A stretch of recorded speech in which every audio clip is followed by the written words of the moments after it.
Scrutiny Management Board. My name is Councillor Philip Roberts and I'm the Chairman of this board. Also in attendance is my Vice Chair, Councillor Jane Smith. Can I remind you that the audio-visual feed of this formal meeting is being broadcast live via the County Council's website, and all your comments will remain accessible online as the meeting recording remains on the Council's website. And with this in mind, I would like to welcome members of the public and press watching this live. Welcome to Executive Councillors, Executive Support Councillors and members of the Corporate Leadership Team who are attending our meeting today. There is no fire drill planned this morning. In the event of the fire alarm sounding, we need to leave the chamber and exit the building via the front doors and congregate in the car park at the front of the building, where we will await further instructions. Can I remind everyone to ensure their mobiles, laptops and tablets are on silent for the duration of this meeting. The hearing loop is now activated. Requests to speak will be collated by the Vice Chairman. If you wish to speak during the meeting, can you please raise your hand and the Vice Chairman will make a note. We will now move on to the formal agenda of this meeting. Rachel, do we have any apologies? Thank you, Chairman. We have apologies from Councillor Jimmy Brooks and we have Councillor Maria Hume replacing him for this meeting only. Thank you. Declaration of any members' interest. Do we have any members who wish to declare an interest? Item 3, minutes of the meeting held on the 28th of May 2026. This is to confirm and sign the minutes from the last meeting of the board on the 28th of May. This can be found on pages 5 to 12 of the agenda pack. The minutes are not for debate, but to agree that they are correct and accurate record of the previous meeting. If you have any questions on the contents of these minutes, please contact officers outside the meeting. Do I have a proposer? Councillor Finlay. A seconder? Councillor Collier. Those in favour? Those against? Any abstentions? Thank you. Those minutes are agreed as correct. Item 4, announcements by the Chairman, Executive Councillors and Chief Officers. Just to make the board aware, I may hold a 10-minute comfort break, or shall I say hydration break, before item 10 today. Depends on how we are doing time-wise. Obviously, as due to the heat, I'll go with it and go from there. One other thing I would like to announce is that this is Nigel's last OSMB meeting. It's worse than that. I would like to say a massive, massive thank you to Nigel from myself and the rest of our team for the help you've given us in the last 12 months, without which we could not have achieved as much. So thank you very much, Nigel. I'm sure you've got a party planned or something. Thank you very much. Executive Councillor announcements. Are there any announcements from the Executive Councillors present today? No. Okay. Chief Officer announcements. Are there any Chief Officer announcements? No, thank you, Chair. Thank you. Consideration for call-ins. Rachel, are there any call-ins to consider? No call-ins received, Chairman. Thank you. Consideration of councillor calls for action. None received, Chairman. Thank you. Item 7. Review of financial performance 2025-26. This report can be found on pages 13 to 88 of the agenda pack and is for pre-decision scrutiny. The board has been consulted on the review of the financial performance of 25-26. The report is due for consideration by the Executive at this meeting on the 14th of July. All comments from the board will be reported to the Executive prior to its decision. The actions required by the board are to consider the attached report and to acknowledge the report's recommendation to the Executive as set out in the report. The report will be presented by Pam Clipson. I'm not sure of your job, to Head of Financial Services. I'd see that. Thanks very much. Over to you, Pam. Thank you, Chair. Morning, everybody.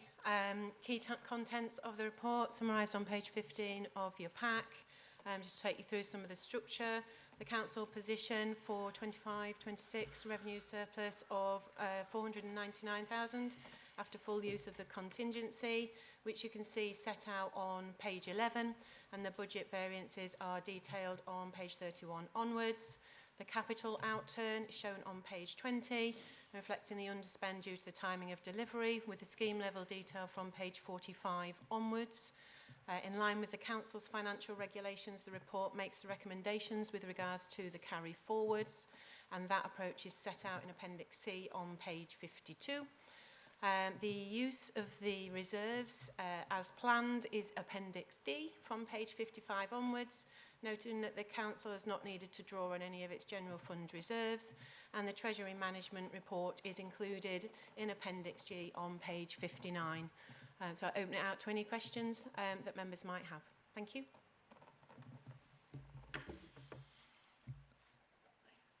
Any questions? Over to you. Councillor Hill. I mean, on the face of it, thank you very much for the report. It looks, superficially, it looks like all is in hand. Small underspend, which then obviously, apart from the reserves. I did have a question from Michelle. I don't know if we've had an answer yet. I did query about the antisocial behaviour, but you did say somebody will get back to me. I don't know whether you've got an answer yet, but I'm happy to wait. Because we did put, from memory, £1 million was put in 2 budgets ago. I'm not sure how much progress has been made in spending that money, frankly. So if I just give a bit of background, and then Hayley can probably answer a bit more about the detail of the programme. So absolutely correct, there was £1 million put in as a one-off revenue budget into the budget 2 years ago. That was to deliver some antisocial behaviour projects around the county. At the end of last year, the programme had been a bit stalled and delayed, so there was that money was carried forward. I think this got raised with Martin Parker at the scrutiny process during the budget setting, and I think Martin did actually present a paper back to Public Safety Scrutiny in February, which I've sent you the link to if that's helpful. But Hayley, I'm sure, can cover some more about the actual project progress. Thank you. So just to give a quick update, so from an adult's perspective, we've spent 800,000 of the 1 million, and we're continuing with the adult part of the project. It's been really positive that we've started to see reduced offending behaviour and really positive outcomes that are sustainable, and we're seeing that through some of our other data as well. And this is primarily for individuals that can be described as perpetrators and also victims, and usually sit below the section 42 safeguarding criteria. So we're starting to see positive outcomes for them, and it's more preventing that escalating. From a children's perspective, we're continuing with the work, and that's costed through to March next year, and that's being undertaken in the work in the Beyond project, and again starting to see some really successful outcomes for people. Thank you. So the justification for a bit more money is what? I mean, I'm not against it, but it sounds sensible. But so I just wondered, we don't have that detail, do we? No, I think it was just that there was obviously £1 million allocated to the project over a period of time. That not all of it's been spent, and that's just the staff commitments for the current year that haven't been budgeted for in 26-27. So those staff commitments are still there. So hence the request to carry it forward in the paper. So just on coming back to, I mean, obviously we are talking here about the 25-26 budget. So we are looking at the budget set by this council in February 2025. Now, I note here that although there is a corporate underspend, actually services departments have actually overspent by over £10 million. Congratulations to resources, because yet again they've come in under budget, and actually this year they are bailing out other departments. So I suppose the question I want to ask, and obviously I'm sure Councillor Catton will be interested, is there's some pretty serious overspends, but what you also need to remember is when we set the budget in February 2025, there was an extra £41 million allocated to departments, and I know there's inflation and pressures, an extra £41 million. On top of that, there was an extra £13 million allocated because of a new government social care grant. So I suppose we haven't got any of the portfolio holders here, but I suppose I'll have to ask Heather. We haven't got Martin either, but what I suppose from Councillor Catton's point of view and to the executive point of view, are we confident that things are under control? Because that's a lot of extra money to then overspend by £10 million. So I'll start with Heather because you're here, whether you can answer for Martin, but you know, bluntly, you've been given a lot of extra money and that, yeah, you still are overspending. So I just wonder whether you could give an explanation here today. Okay, Heather. Thank you, Chair. Yes, thank you, Councillor Hill.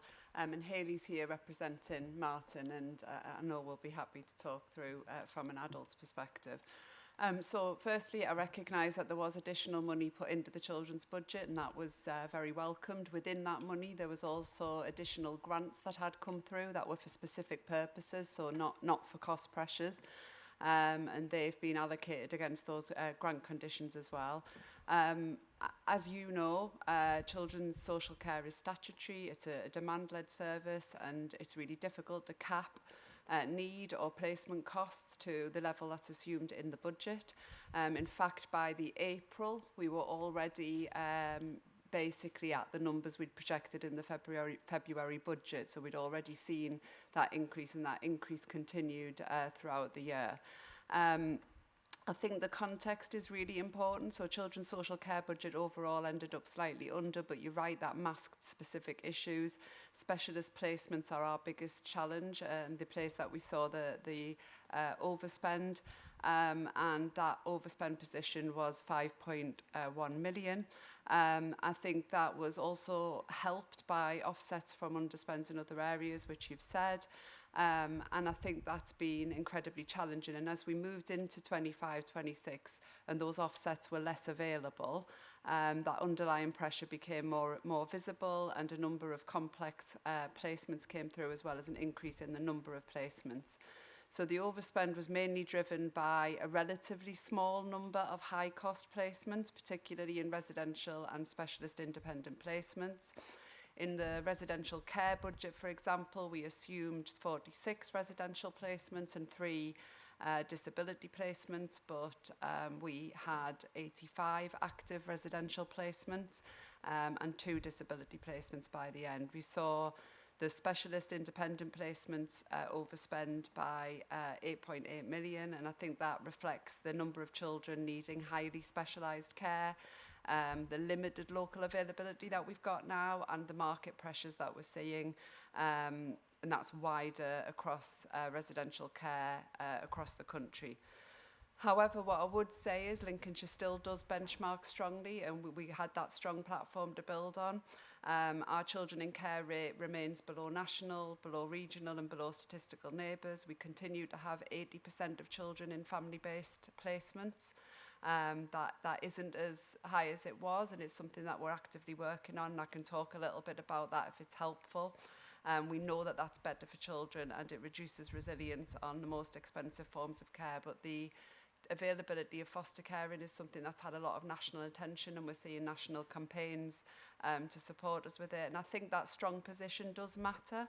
It means that we're not an outlier in the wrong direction. I can give you that assurance, whilst we have seen that budget pressure. I nearly said blood pressure. I felt that as well. We've seen that budget pressure, but what we are seeing is national pressures landing locally. We are faring better than most within that. We've done lots of things over many years, and we've done lots of things this year to try and mitigate the financial impact on the council. We are seeing a rise in care demand. We are seeing more adolescents entering care with complex needs. We have got pressure on foster care availability, and we have got a very stretched residential market. So supply is limited and costs are rising sharply. But I just want to be really clear, we're not just accepting that pressure, we're not just accepting that that's where we are. We've got the Children in Care Transformation Programme in place. We're really focused on reducing avoidable entry into care, and our entry into care is tested regularly. Our thresholds are tested by ourselves through our audits, by Ofsted, through our Scrutiny committee, so that is something that we're looking at. as well as trying to prevent entries to care where we can through our family help. We are looking at reunification where we can return children home safely. We're improving permanence and exit planning, and we're increasing fostering capacity. We've also done work on increasing local residential provision, which is our own, and tightening our commissioning grip as well. So we've got lots of specific work going on to address this and to continue to address this. I will say it is a challenge because we benchmark low, so we bring less children into care and we get a lower unit price. So any improvements we make are against that strong foundation that we've built. But we've got work on a dedicated reunification team. We've got a focused foster caring scheme, which is looking at children 12 to 15 who might otherwise have gone into residential care. We've got residential risk rating that supports step-down planning. We've got placement management meetings and strategic planning meetings, looking at those high-cost and independent placements and what we can do. We've introduced a new commissioning tool called Care Cube, which looks at cost transparency and helps us with our negotiation with providers. We've done a supported accommodation review, and we're opening a Step Forward Children's Home. And we can quantify some of the impact of that already. So we're already seeing savings that have been achieved, well, cost avoidance that has been achieved through that. And some savings. And within that, we've seen placement negotiation, for example, and relationship-based commissioning, avoiding about 1.5 million of costs in residential. And the placement provision tracker has also shown an estimated 1.1 million of savings forecast going forward. So that's if those children who we do reunify had stayed in care until they were 18, what the cost of that would be. So that reunification is starting to see impact, and if they'd stayed in care, we'd have looked at an increase of about 4.7 million. In 26, 27... I mean, I'm happy. Sorry, is that enough? I mean, I think it's just, I mean, obviously, I think your Children's Committee will... They are, yes. Suggesting, I hear what you're saying. This is nothing new. This has gone on for years. And I am genuinely concerned that this year, we seem to have had a big jump this year in terms of all the extra money we've had and still overspending. So I think, and I don't think I want to have a big debate here about it, but certainly from Councillor Catton's point of view and from the committee's point of view, I think there are some questions, because it is always difficult, and we've always, and you know, to be fair, you are quoting where we historically have got to, and it's not been easy, but I think there is a genuine question to be had there. So I think it's a detail, probably, Chairman, that is probably best thrashed out in scrutiny, but also I'm sure Councillor Catton will be, because otherwise, although this council's getting extra money, it will all be swallowed up by this. I don't know what adults, are you talking for adults, or have we got somebody else? No, and just to reassure the committee that it was also discussed in January budget meeting, it was discussed in executive meeting. I've also been before the audit committee on the SEND matters, and it's something that I can assure you Council Hill is debated with Councillor Catton regularly, so we are receiving that oversight. Thank you. Thank you, Heather.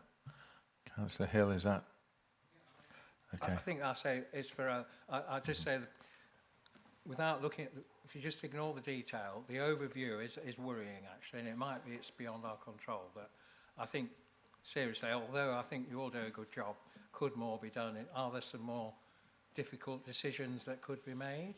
I mean, there have been some controversial decisions made in children's which haven't saved a lot, to be honest.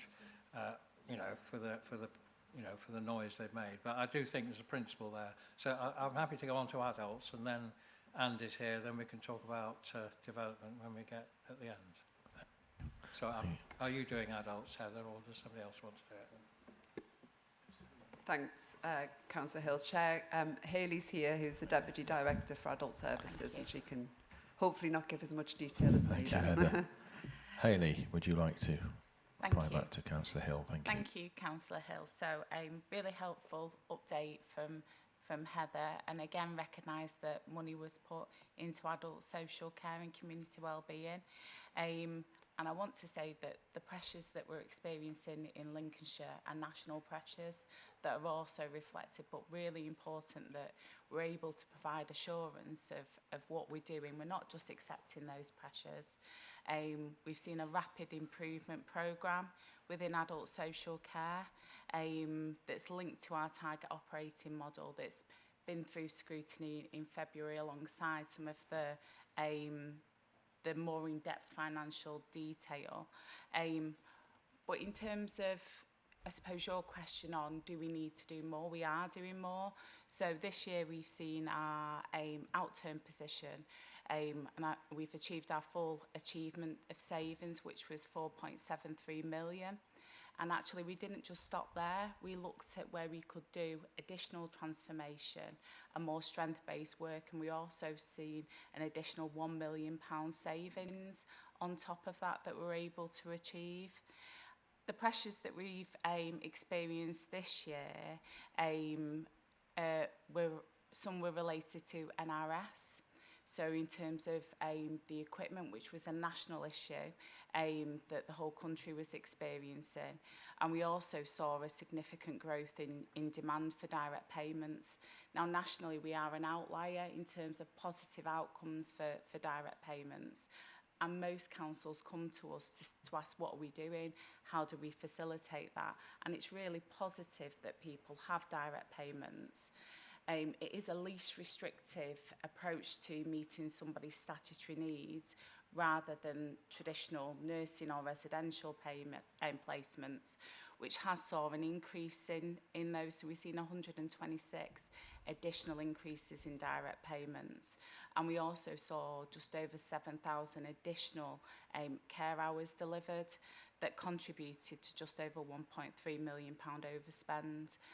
What we have seen is that it's really positive for residents that 90 days after the discharge from hospital, they're still in their own homes and their own communities. We've seen increased outcomes for residents in terms of quality of life, how safe they feel, how satisfied they are with their needs being met, and how much in control of their lives they feel. So whilst there is pressures, we're not just sitting back.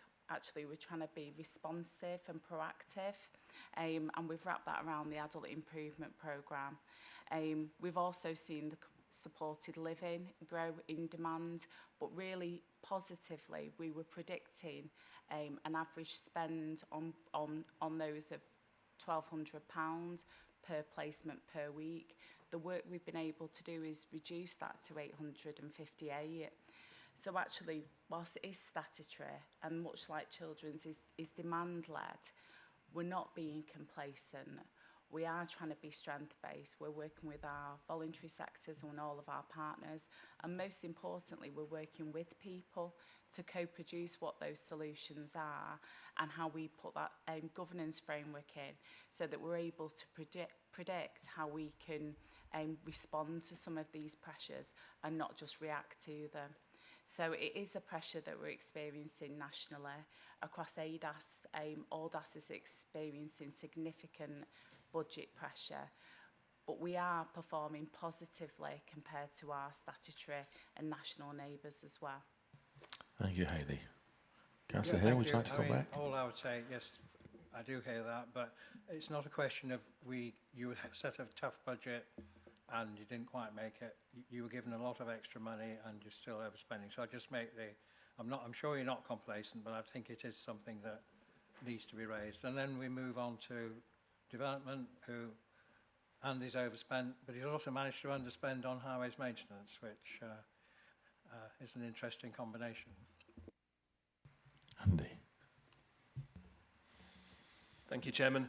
Yeah, so obviously in the context of the overall budget across the Police Directorate, there's a need to make sure that things balance through. And obviously some of the items where there's an overspend, you can sort of see previous issues that you've been aware of, Councillor Hill, in the context of matters that are outside of our direct control in terms of some of the pressures on the waste budget and the home-to-school transport.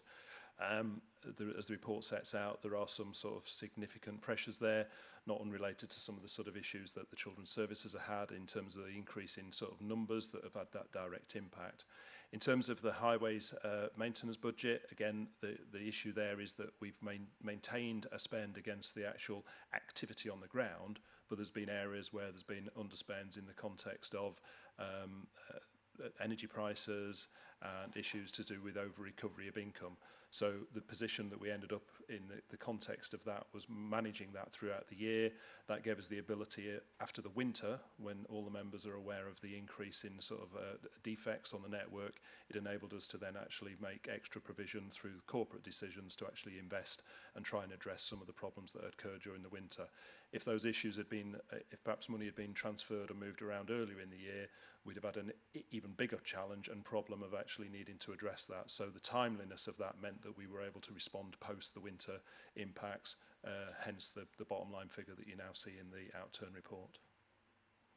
I suppose a specific question, if obviously remember about 6 months ago you reduced the forward programme by 1.9 million, I think, can't remember, because of the winter pressures. At the same time, you were predicting an underspend due to additional income from charges, I think was that. So I suppose the question is, I think you sort of answered it, that wasn't it be possible for those extra charges to be reallocated to highways schemes, so you wouldn't have had to have cancelled those schemes in the first place, and you wouldn't have underspent on the highways maintenance? Because I think all members here, we all get a lot of pressure from residents about potholes, etc. So I just wonder, does that imply a slight lack of priority for highways maintenance in your list of priorities? Andy?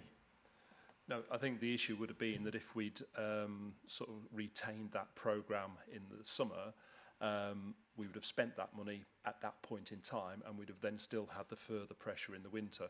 So it's about identifying the immediacy of those challenges post-winter. We recognise, and again, unfortunately, we may have the same problem this summer, that we've got different adverse weather conditions, not just the traditional winter maintenance issues. We've now got the pressures that are caused by the drought conditions in a summer, and you'll have seen the roads where the fen roads are cracking in the lateral.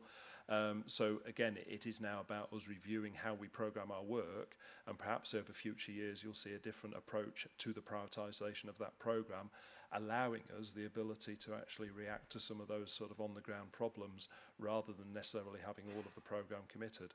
I'm sorry, Chairman, but it's quite simple, really. You reduce the programme to save 1.9 million to address the winter pressure, the winter damage, which I think we all supported. You're now saying you've underspent by 1.3 million. So from a purely financial point of view, you cut it by 1.9 and then you end up with a 1.3 underspend, which surely says purely in financial terms you didn't need to make that cut because you actually have underspent.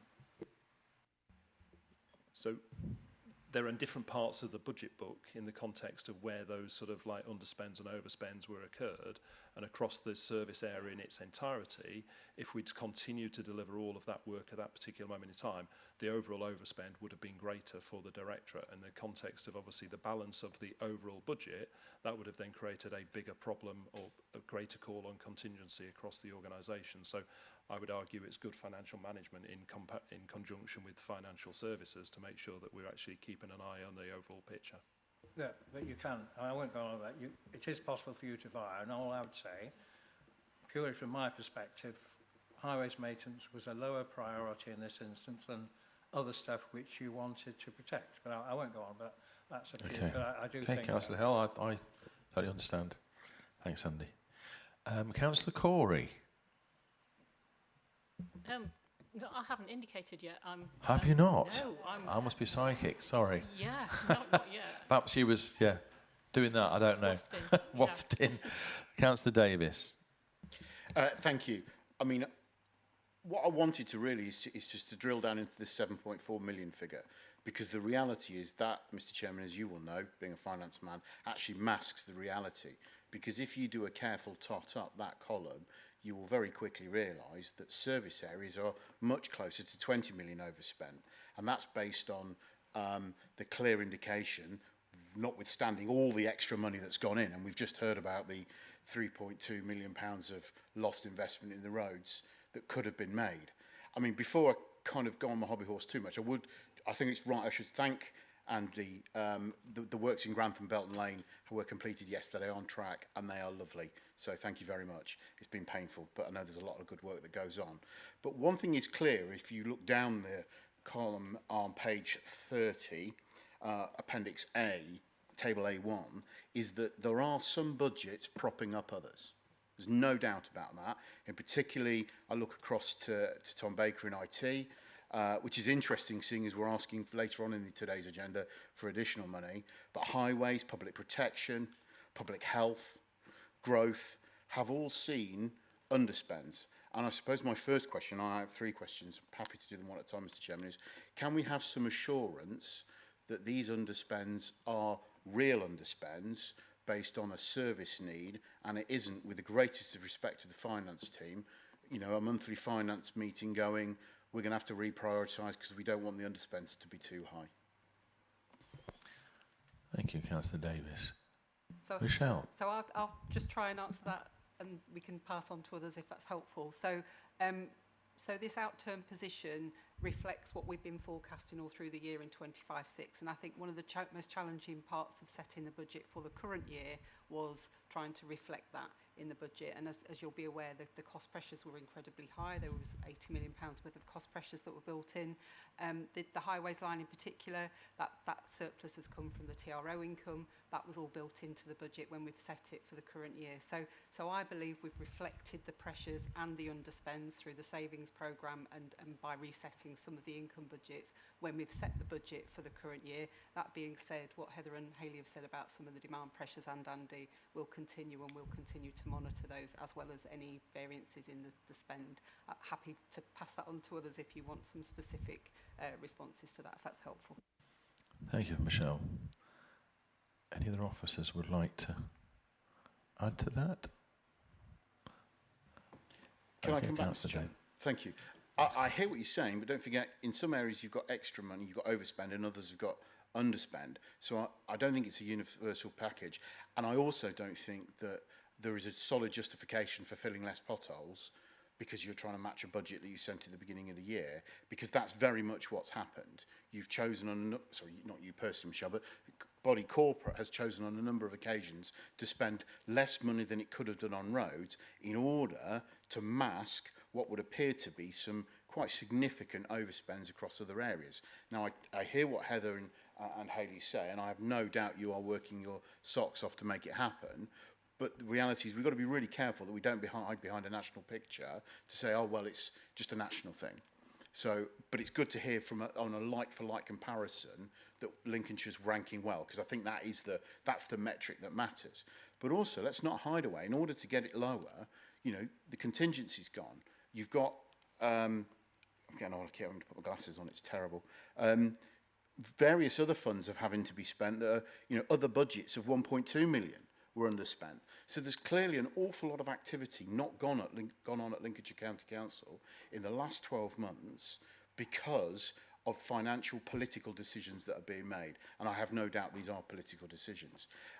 With regards to the TRO underspend, I mean, this is a different story to what we were told when I think Councillor Hill describes it as £1.9 million was cut previously from schemes, because that was mainly capital schemes. Here we're seeing money coming out of maintenance schemes, yet income is up. My experience, and with the greatest respect, and I don't think I'm getting this wrong, is the plan was always historically you would plan to overspend knowing that things wouldn't come off, monies would come on, because it's not the first time TRO income's come up. And I know it's a real moving feast. So I don't agree with you that this is a service-driven outcome. I think there's a political inference here that we're filling less potholes in order to satisfy what is in effect an inflated bottom line. And all I would say is, please, can we have some more assurance about the next outturn report that we are getting a truly responsive set of figures? And I think one of the things that would be nice in terms of the narrative to understand more is, how does this extra money in year, you know, the social care grant of 13 million spent between children's and adults, where does that fit in? The extra money that we know we're going to get in terms of the pothole fund, I think it's a record amount, 14 or 15 million pounds, I think, if my reading of the recent report is right. We need to be sure where that sits in this report, Mr. Chairman, because otherwise it's almost meaningless because it doesn't reflect what's happening on the ground. But that's my first question, and I'll come back when at your discussion. Thank you, Councillor Davis. Heather, would you like to come back? Yeah, thank you very much. Thank you, Councillor Davies. I can assure you that all of that will be within the Q1 reports. When we start to see those coming through, you'll see that level of detail. I think, you know, just to pick up on that, I really hope you're not getting the impression that we're hiding behind the national picture. I've given you the Lincolnshire statistics, I've given you the Lincolnshire benchmarks, Hayley's done the same. We recognise it's really difficult when you get a picture that says, well, it's tough. The reality is Lincolnshire is faring really well in that tough context, and I can assure you that those committees, that the committees have had all of the further detail, and where audit have asked us, we've given even further detail. So, and that's very Lincolnshire specific, but we are within that wider context as well. So I wouldn't want you to think that I'm hiding behind a national context. I'm really clear about the responsibilities we have for Lincolnshire's budget, Lincolnshire's council and Lincolnshire's children, and we'll continue to do that. So you'll see all of that report and come through as we move into Q1, I can assure you of that. And then I think we're hearing what you're saying around what you would have preferred had happened with the monies around the potholes. I don't know if Andy wants to add anything further, but we've heard that, we'll note that. Andy, have you got anything further? Andy. There's nothing I'd add further to the response I've already given, but you are right that the future years funding for pothole activity is going to rise, but it rises towards the back end of the period. It's a 4-year funding programme. This year's, I can't remember off the top of my head, but this year's increase is relatively small, and it's over the future years, 2 million now, I think you're right, Councillor Hill, and then it's in the future years you get into those figures of 15 million and such like. So we will, of course, be now looking to make sure that we're programming accordingly and working with Balfour's as our contractor to make sure that we're actually building that into future work programmes. Yes. Thank you. Any other questions? I'll have Councillor Finlay. Mine's a pretty straightforward one, as usual. Page 25, table 3.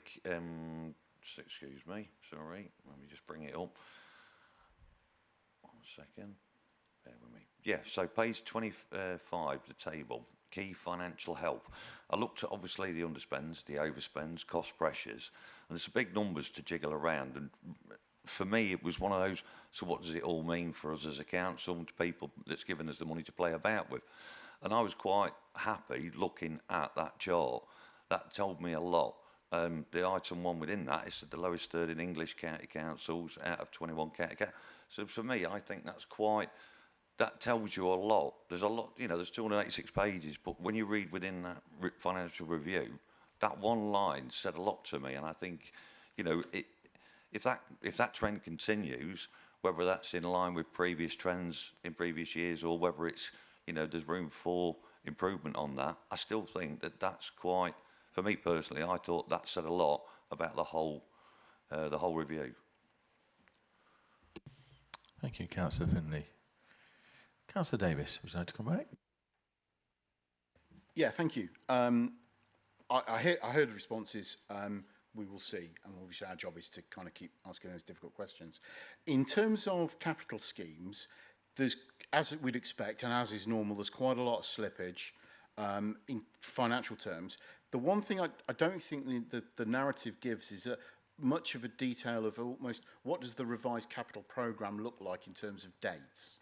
And I wonder whether or not, as part of a future report, that would be useful for OSMB to see. Because, for example, North Highcombe Relief Road, we've seen, for what I'm sure are perfectly legitimate reasons, a shift in the programme. It's always the same. But I think it would be very helpful to really understand what the impact on the dates are. And my question off the back of that is, what kind of cost risk do we allow? Because, you know, we know from like Grantham and LEB, the moment a capital scheme all of a sudden is 3 or 4 years away, with construction price inflation running at, and others in the room will know the figure, but it'll be probably close to double digits, that can have a big impact. Where does that financial risk sit in this model? Yeah, I'll take Pam. So I'll take that one. Thank you, Chair. Thank you, Councillor Davis. So we've already started to undertake a full review, and that will come back to the committee as part of the Q1 finance report on both things. So you have a reprofiling of the programme and the costs associated with that. So that'll be part of Q1 as we enter 26-27. Thank you. Councillor Davis, have you got your third question? It's been answered. Thank you very Okay, much, Mr. thank you. Chairman. Councillor Hill. Just in answer to Councillor Finlay, we are actually the lowest. Since, even though obviously our proposal to freeze council tax was overruled, even with the 3% increase, Lincolnshire County Council is the lowest precepting of all 21. And that's obviously congratulations to over many years, and we're in a good place. And I think a lot of it is down to the fact we, in the past and hopefully in the future, we have tight control, particularly on social care spending. The question, I think it was just against, I think Councillor Davies mentioned the capital underspend, 50 million, 30% underspend on net capital. That's a huge underspending. And frankly, what that would mean is when we set the budget, we could have set it 30% less capital. So I'm just, can I have an explanation, please, why we are 30% underspent on our net capital programme? That is a big figure, 50 million. Thank you, Michelle, or Pam, I don't mind. So I'll start. Pam can add if she needs to. I think the majority of that is the timing of two of the big major schemes, so Grantham and North Hykeham. It doesn't change the capital financing requirement, clearly just changes the timing, and absolutely understand the point Councillor Davies about putting in the narrative about what that means about the timescale of deliveries. Absolutely can pick that up because I imagine that would be incredibly helpful, so we'll look to do that. But I think the majority of that is just based on the timing of those two schemes' delivery. Thank you, Michelle. Any further questions? Thank you for the questions and comments. This now concludes the discussion of this item. A summary of our comments, as captured by the Senior Scrutiny Officer, will be shared with the Executive for its consideration. I propose that the Board has considered the report to the Executive and acknowledges the report recommendations to the Executive. Can I please have a seconder? So French. All those in favour? All those against? Any abstentions? I believe that to be carried. Thank you very much. Item number 8. Information Assurance Policy Framework. This report can be found on pages 89 to 192 of the agenda pack and is for pre-decision scrutiny. The Board has been consulted on the Information Assurance Policy Framework. The report is due for consideration by the Executive Councillor for Resources between the 6th and the 10th of July. All comments from the Board will be reported to the Executive Councillor prior to their decision. The actions required by the Board are to consider the attached report and to acknowledge the report's recommendations to the Executive Councillor for Resources as set out to the report. The report will be presented by David Ingham, on the end there, Head of Information Assurance. Over to you, David. Good morning, Chairman. Good morning, everybody. Yes, so this report is regarding the Information Assurance Policy Framework Annual Review. The policy framework covers 3 strands of activity, namely information governance, records management and information security. As you would expect, policy set acts as a key organisational control for managing information risk, as it sets out clear policy requirements for all those handling council information. The framework is already well established and supports our legal obligations, such as those set out in legislation such as the UK General Data Protection Regulation and the Data Protection Act 2018. Because the policy reflects many of our legal obligations, many of the policy requirements are actually mandatory. I think it's also worth noting that the policy set was reviewed by the Information Commissioner's Office early 2024 as part of a wider data protection audit, and it attracted no adverse comment. In terms of the actual policy framework, it comprises 17 policy documents. As the report notes, 16 of these policies have little or no change. One policy that is subject to more significant change is the Access to Information policy, which has been renamed from the Freedom of Information policy. As the name suggests, the Access to Information Policy sets out requirements when dealing with the most common formal information request routes. So we've expanded the scope of the policy to include subject access requests under GDPR, as well as freedom of information and environmental information regulation requests. Subject access requests are those requests relating to individuals who want to receive a copy of the information that we hold about them. We've also, within the policy, expanded and clarified roles and responsibilities to help improve consistency and understanding of how requests are handled and what support and advice is available to colleagues within the council. This includes explaining the 3 layers of support available to colleagues from the Customer Information Service, Information Assurance Team and Legal. We've also set out more clearly expectations on service areas. These are not new expectations, but we're now codifying them within the policy. And again, this helps provide clarity to those dealing with requests. Finally, worth noting that this framework was previously authorised by the Council's Senior Information Risk Owner, a role held by the Director of Resources, but it's been moved to Executive Council approval to improve governance and transparency in decision making. Thank you, Chair. Thank you, David. Any questions? Councillor Smith. Thank you, Chairman. There are some members here who will remember in January 2016 we had a system shut down following a ransomware attack with a ransom of nearly £1 million. If the council experienced a serious cyber attack or data breach today, how confident are we that lessons learned from that and we won't experience a cyber attack on data breach? And how safe is council and public information? Thank you. Yes, I remember 2016 very well, Councillor. It was not a good week. So I can certainly answer in respect of the organisational policies, the softer policies that information assurance are responsible for. In terms of cyber security, that sits with my colleagues in IT. But what I can say is since the 2016 attack, the Council has made significant improvement in the area of cyber security.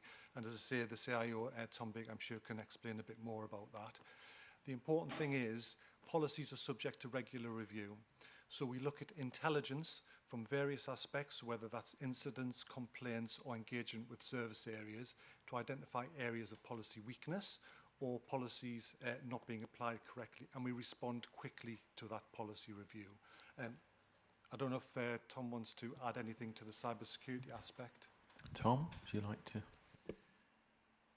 There's only so much I can say in a public forum for fairly obvious reasons, Councillor Smith, and I'm sure you'll appreciate exactly the reason why. So there has been an awful lot of activity to shore up our cyber defences over the last couple of years since my arrival and that of the new management team. We've implemented a new security operations centre.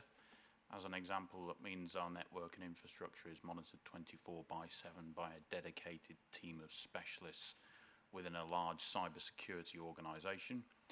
They're leveraging investment that we've made in a security incident and event management system, a system that correlates and collates information from all of our network and other infrastructure. So a huge piece of work as something that would be far beyond sort of individuals or people's capacity. So that's been another key piece that we've implemented. We're also adopting a number of industry standards.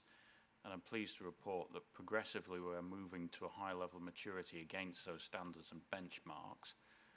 Over the last few months, we've moved to a position where we can now automate the assurance against 40 controls within those frameworks on a sort of real-time automated way. So what we're trying to do is to move to almost an adaptive cybersecurity position that allows us almost in sort of not quite, but real time to respond to threats. And there's a couple of things, I don't know if you follow these things yourself. You might have read about Transport for London and the costs that they've just incurred with respect to a cybersecurity incident that happened back in 2024, but that's now going through the courts and other processes, a £39 million impact to them as an organisation. So very, very significant when these things do indeed happen. What we're looking to step up now over the next few months is a few things. So firstly, you might be aware of some of the phishing campaigns that have taken place recently, and there's a whole set of activities that are stemming from those in terms of education and other activities. We're also looking to undertake progressively more exercises with respect to our ability to respond to these challenges. We've put a lot of investment into immutable backups, which means that we've got data safe and secure and that we can restore from those backups should the worst happen to us.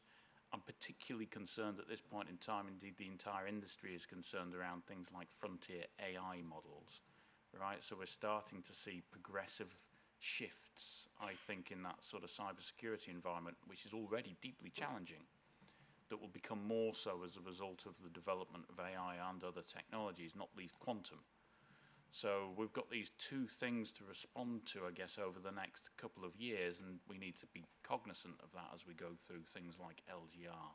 It's a really significant risk for the organisation that we need to be mindful of, especially in this period of heightened change. So it's taking up a lot of my time, positioning things around this. We can't stay still. It's constantly evolving. We're doing an awful lot, but there is still more to do, and there will be more to do over the coming months as these things start to crystallise further. Thank you, Tom. Thank you, Chair. Thank you. Councillor Davis. Thank you, Mr. Chairman, and thank you, David, for all the work on this. There's actually been quite a substantive amount of changes this year, so there's clearly a lot of work gone in. Great policies are powerful and useful, but they're really only as good as the measures against them.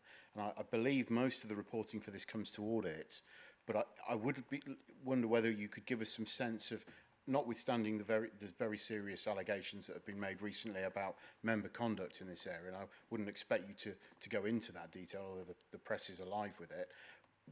How many issues have we had? Are there some numbers you can give us against this to show, you know, are there 1,000 issues a day? Is it one issue a day? Some sense of scale would be really useful. And then I have one other question after that, if I may, Mr. Chairman. Thank you. Thank you, David. Thanks, Councillor Davis. So last year, I'll give you two figures. The first is data protection complaints. We've had 87 data protection complaints last year, where allegations have been made against staff not following data protection policy. So that's things like unauthorised sharing or not responding to subject access requests quickly enough. That has been an increase, but in the context of the amount of personal data we use, the number 87 is fairly small. On each occasion, we investigate thoroughly, we respond, and if we identify any policy weaknesses or staff training needs, then we deal with that accordingly.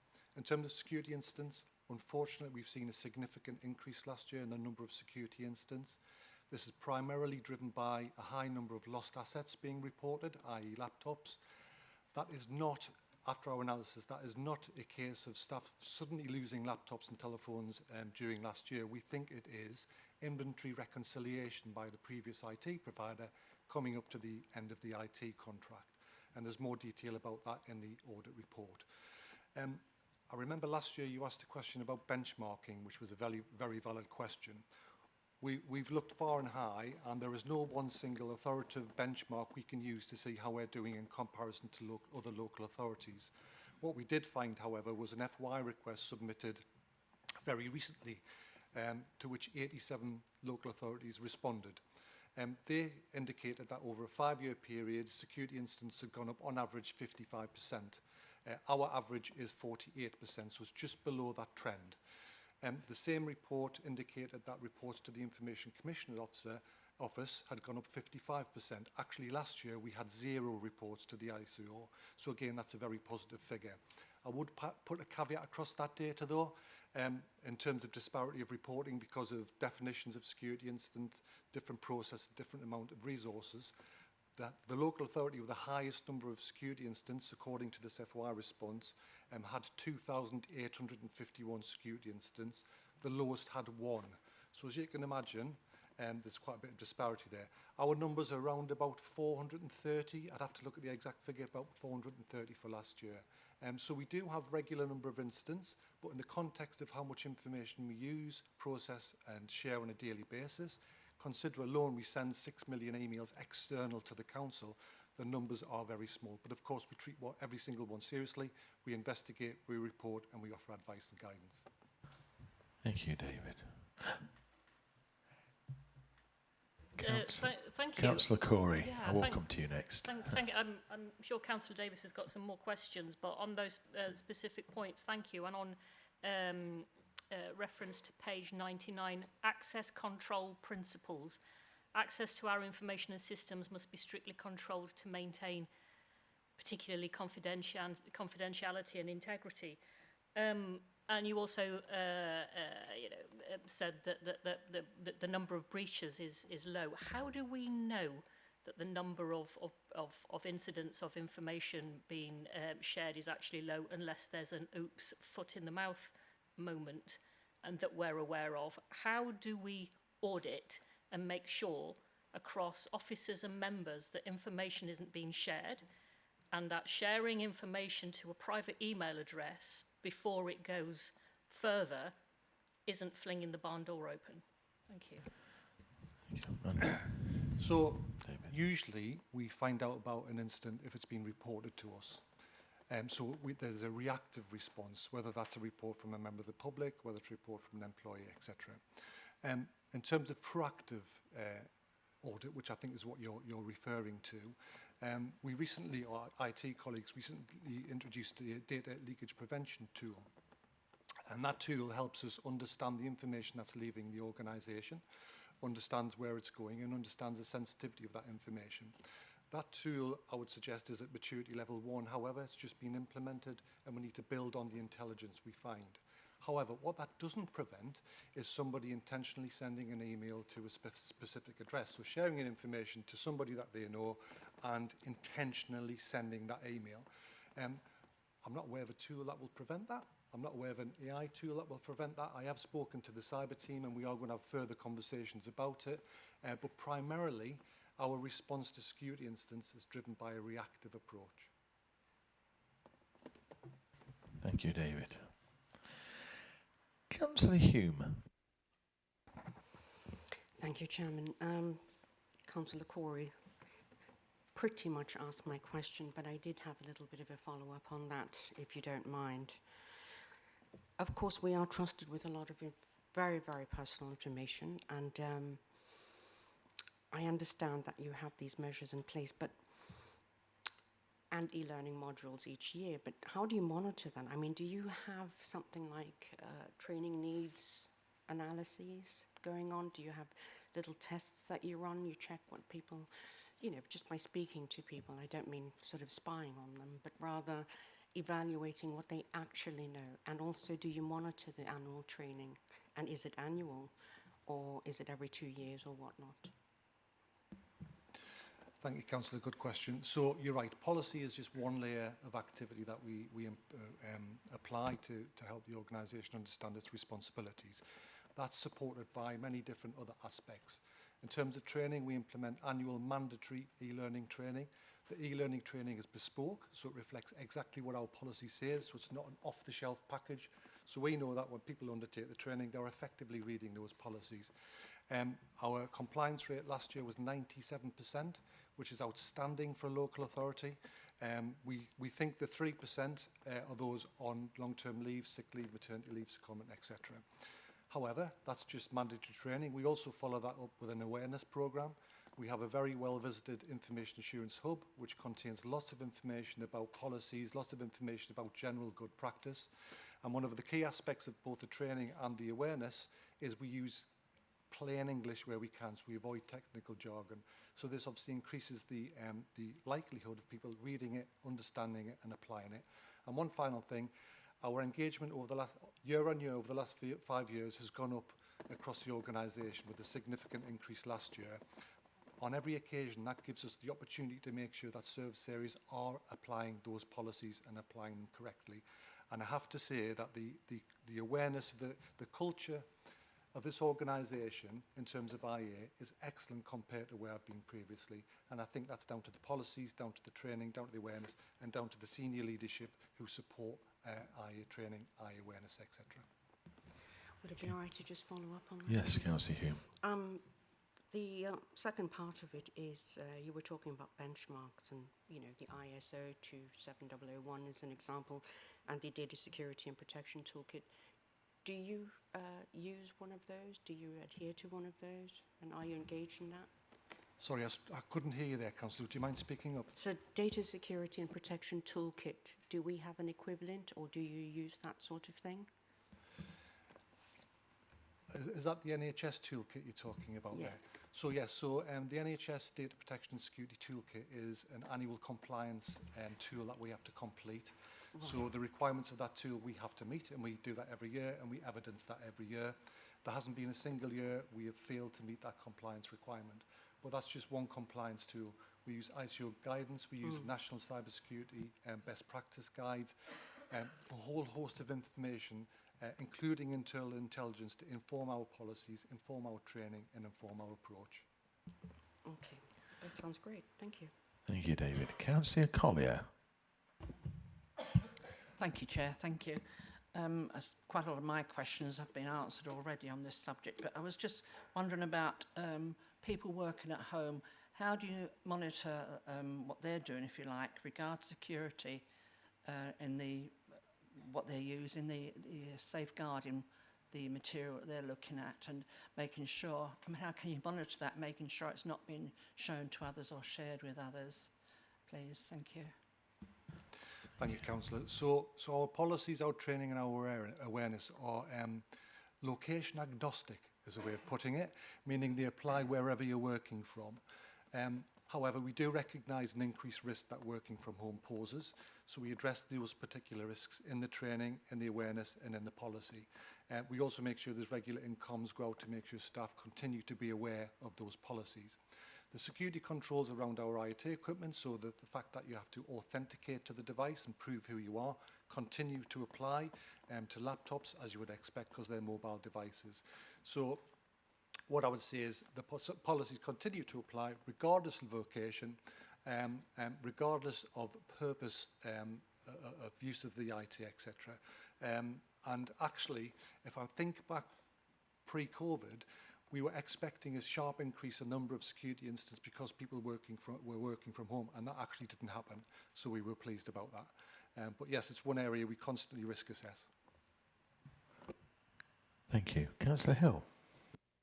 Yes, I remember the outage like it was yesterday. And I think it's not just the fact that nobody can do any work, because we all now rely on IT to do our jobs. The more worrying aspect was safeguarding and safety. If somebody had a problem, or indeed, how did we know that people were doing routine jobs to vulnerable people? And it was quite concerning and very, very, very disruptive. I mean, I think you can have, similar to what Councillor Davis said, I think you can have all these great policies, but it is very worrying, because when you think about it, we're a big organisation. Everybody knows us. Everybody knows we have a lot of resource, so we are constantly under attack, I'm sure. We've got thousands of employees who, just by the law of averages, somebody might do something wrong. We've got all those contractors, and I suppose we've got to rely on their security as well. So I suppose the question to Tom really is that it's not just the council, it's society. Are we getting now, because you think about, you got your banking online, you're thinking, oh, now we know that AI can in milliseconds apparently get around anything it chooses to. Are we sort of moving away from sort of having everybody available within an organisation, or indeed with society? Are we going to have to go back to a more compartmentalised way of doing things? I suppose it's more of a philosophical question, really. Because it is, I didn't worry about it because I gave IT to Councillor Davis, and I thought that's a good thing. He could worry about it, and I needn't. But obviously, Tom's got it all to himself. Would you like to come back, Tom, or? Yes, philosophical points. There's an awful lot to consider. I think there is going to be this paradigm shift in terms of society and the use of AI and technology in the context of just about everybody, the facet of everyone's lives, whether it's social, whether it's work. And we're starting very carefully to understand some of those technologies in the context of the efficiencies that they can support us with, and how we can leverage those capabilities in a way that's commensurate with the services that we provide, and obviously needing to be safe and secure. There are a number of directions that we're setting out on, and there's a concept within the IT sector of zero trust, right? And what that means is you don't trust anything, right? There's literally zero trust. So that means that, you know, effectively there are a set of measures and safeguards. I can take you through this in more detail if you want to come over and have a coffee in Orchard House at some point. But there are a set of safeguards that mean that effectively nothing is trusted on the network. Everything is managed as if it is a threat. And part of what we're doing with the network, part of what we'll talk about later, enables us to do those things. The provision of the data protection tool, or the DLP data loss tooling, allows us potentially to do more and more over time, but we need to make sure that that's aligned to policies, to frameworks, and to training. So I am constantly thinking about these things. We're constantly looking to leverage industry best practice, and I'm now confident that we've got the right partners in situ, both in terms of version 1, but also other specialists in and around the cybersecurity space, that allows us an understanding of what best practice is and how we can implement that together with the associated skills and depth of expertise that those organisations bring. Thank you, Tom. Councillor Hume. Hi, thanks. And this is a question probably for Tom. I do have a background in information governance before I became a politician. And I just wanted to ask, do you engage in pen testing? And if not, why not?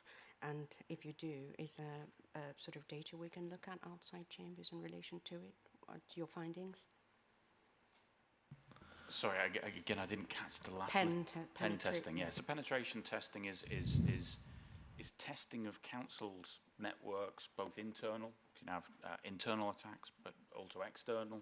Ethical hacking, essentially. Ethical hacking, white hat, all of that sort of stuff, right? If you're au fait with these things, it is a deep and integral part of the security model that we have, is to ensure that we do undergo regular pen testing.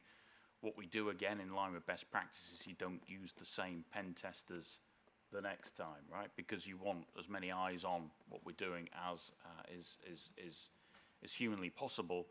Alongside that, we have the Security Operations Centre and the Managed Detection and Response Service that is provided to us. So in essence, there is scanning of the network and vulnerabilities that is happening 24/7. So a really big sort of step change in comparison to where we were previously. We also, like I say, have these systems that aggregate information and data from right across the estate so that we've got eyes on as much as we possibly can.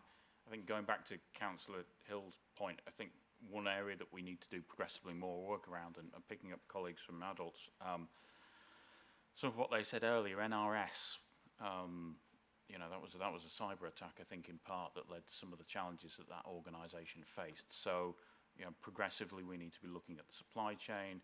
We need to be making sure that we've got the right assurance around those organisations, that they indeed have got the controls in place. They are data processors in some instances on our behalf. So this particular area is huge and it is challenging, I think, especially when you've got the sort of size of supply chain and commissioning activity that we have. So there's a lot there. There's, again, a lot in train, but yes, absolutely, pen testing is a key facet of what we do.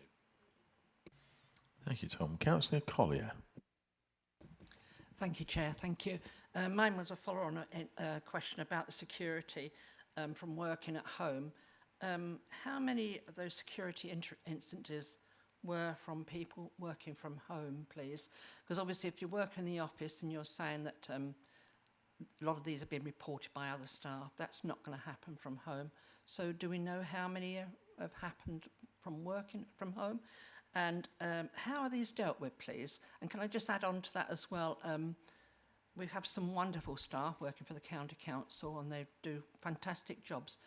But how are they, their backgrounds monitored? And I'm hoping that I have some sort of background checks for those that are people are going to be working with these sensitive papers that we have, please. Thank you. Thank you, Councillor Collier. David. Thanks, Councillor. So, to answer your last question first, before anybody's employed with the council, they go through strict HR checks. That includes things like criminal conviction check, confirmation of identity, and where they live, their address. I can get further information on that if you require, but there are a strict set of criteria before anybody's employed. There are additional checks for those staff who deal with vulnerable people. DBS checks, you might have heard of that term before. So there's a raft of controls in place to make sure staff are authorised to access that information. Obviously, that's not 100% foolproof. So where there is an incident involving the integrity of staff, we do go back and look at that. In terms of how many incidents, I don't have that number with me, but I'm happy to provide that, Chair, via a communication, if that's okay. Thank you. We'll do some analysis and find out for you. And I think your second question was, what happens if somebody does have an incident? What then happens next? So every incident that's reported to the information assurance team is recorded and investigated and reported on. 99% of incidents last year were negligible impact, which is really good news. And the reason it was negligible impact and the reason we didn't have to escalate to the ICO is because we have a very quick response to any security incident. We are required by law to respond within 72 hours and report within 72 hours to the ICO if a personal data breach hits a certain threshold. So it's important that we do respond quickly.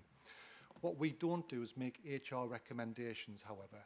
What we do is provide the report to the line manager. They can then consider the outcome of that investigation and decide whether any further action is necessary for that member of staff. Again, the vast majority of security incidents are caused by human error. People who are too busy, people who just make a mistake, unfortunately. You can have the best policies and the best training in the world, but unfortunately people do make mistakes. Thank you. Right. Any further questions? Councillor Davis. Thank you, Mr. Chairman. Just a brief one, really, on non-corporate communication channels. I think we can tell an awful lot about what applications David has on his phone based on the list. But I did wonder, I understand why you have to have this. Firstly, I don't really understand why, if you're allowing or saying some information can be passed on, say WhatsApp or Signal, why you wouldn't allow private email. And I don't know about other colleagues, not that I transmit, I don't send information to people from my political email address, but it's very common that members of the public will get in touch with me via it.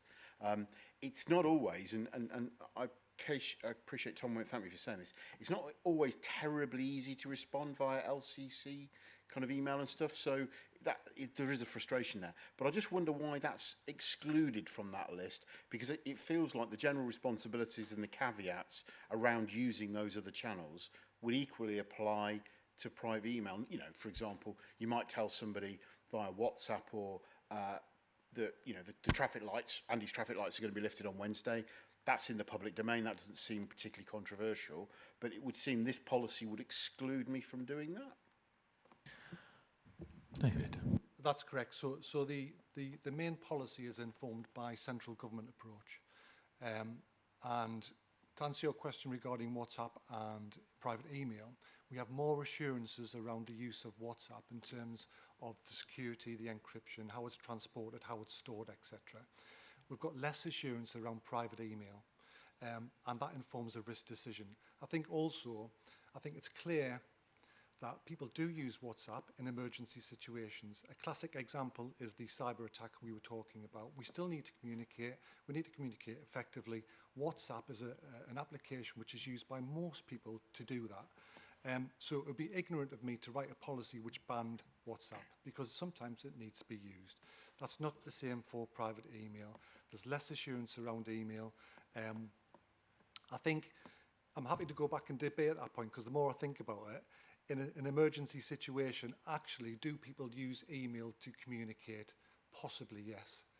But based on our current assurance levels, WhatsApp is authorised, personal email is not. Happy to look into that further, however. You can come back, come yes. back quickly. I think it may be worth a rethink. I mean, no disrespect to the IT provision here, it's excellent, but I'm pretty sure that, you know, the Google infrastructure my company runs on has a higher uptime than LCC does, and that's probably reflected nationwide, internationally. The other thing I would say is the assurance that you talk about from WhatsApp actually the insurance there is only in transport assurance, isn't it? Because you could send something out to a +966 749 4321 number. You have no idea who that number is. All you know, all we can rationally assume is the information is getting them to them securely. You know, if it's a Bangkok-based information broker, that's probably not a good thing, the fact that it's got them to them securely. So I hear what you're saying, and I kind of get your rationale, but I think maybe for the next iteration, that may need some slight rethinking. Thank you. Thank you, Councillor Davis. Actually, David, I think it might be a good idea to remind all councillors what they should and shouldn't do regarding what to use and what not to use. You get, I get phone calls from, obviously, residents that ask me questions, might want some information, etc. It might be worth us knowing when we should use one type, and if we are allowed to use one type, to make sure that we're not unintentionally breaching. I think that might be worth doing. Thank you. We have just recently sent out our latest information assurance guidance to all members, and we are offering a training session post the next full council meeting. I think also we need to distinguish between when a member is acting on behalf of the council and when a member is not acting on behalf of the council. For example, they're undertaking activity relating to their political party. There are different rules and regulations, and we explain this in the information assurance guidance that's just been released. So if there's any, we'll welcome feedback from members. If there's anything which is unclear or they need to know more about, we're more than happy to come and talk about that. Thank you, David. Any further questions? Thank you. Thank you for your questions and comments. This now concludes the discussion of this item. A summary of our comments as captured by the Senior Scrutiny Officer will be shared with the Executive Councillor for resources for their consideration. I propose that the Board has considered the report to the Executive Councillor for resources and acknowledges the report's recommendations to the Executive Councillor. Can I have a seconder? Councillor Collier. All those in favour? All those against? Any abstentions? Thank you. That is now carried. Here are item 9, Corporate and Statutory Complaints Annual Report 25-26. This report can be found on pages 193 to 224 of the agenda pack and is for pre-decision scrutiny. The Board will be consulted on the Corporate and Statutory Complaints Annual Report for 2025-26. The report is due for consideration by the Executive Councillor for Community Engagement from the 1st and the 8th of July. All comments from the Board will be reported to the Executive Councillor prior to their decision. The actions required by the Board are to consider the attached report and to acknowledge the report's recommendations to the Executive Councillor for Community Engagement as set out in the report. The report will be presented by Andrew Hansey, Head of Business Support. Over to you, Andrew. Thank you very much, Chairman. Morning, everybody, and I will start off by just giving a bit of background and context to the annual complaints report. And this goes back a couple of years. So back in 2023, the local government and social care ombudsman consulted with local authorities on the implementation of a complaint handling code. The code was required to set out national standards on how councils handle complaints, ensuring they're dealt with fairly, consistently and promptly, while also using learning from the complaints to change the way that we provide services or improve our services.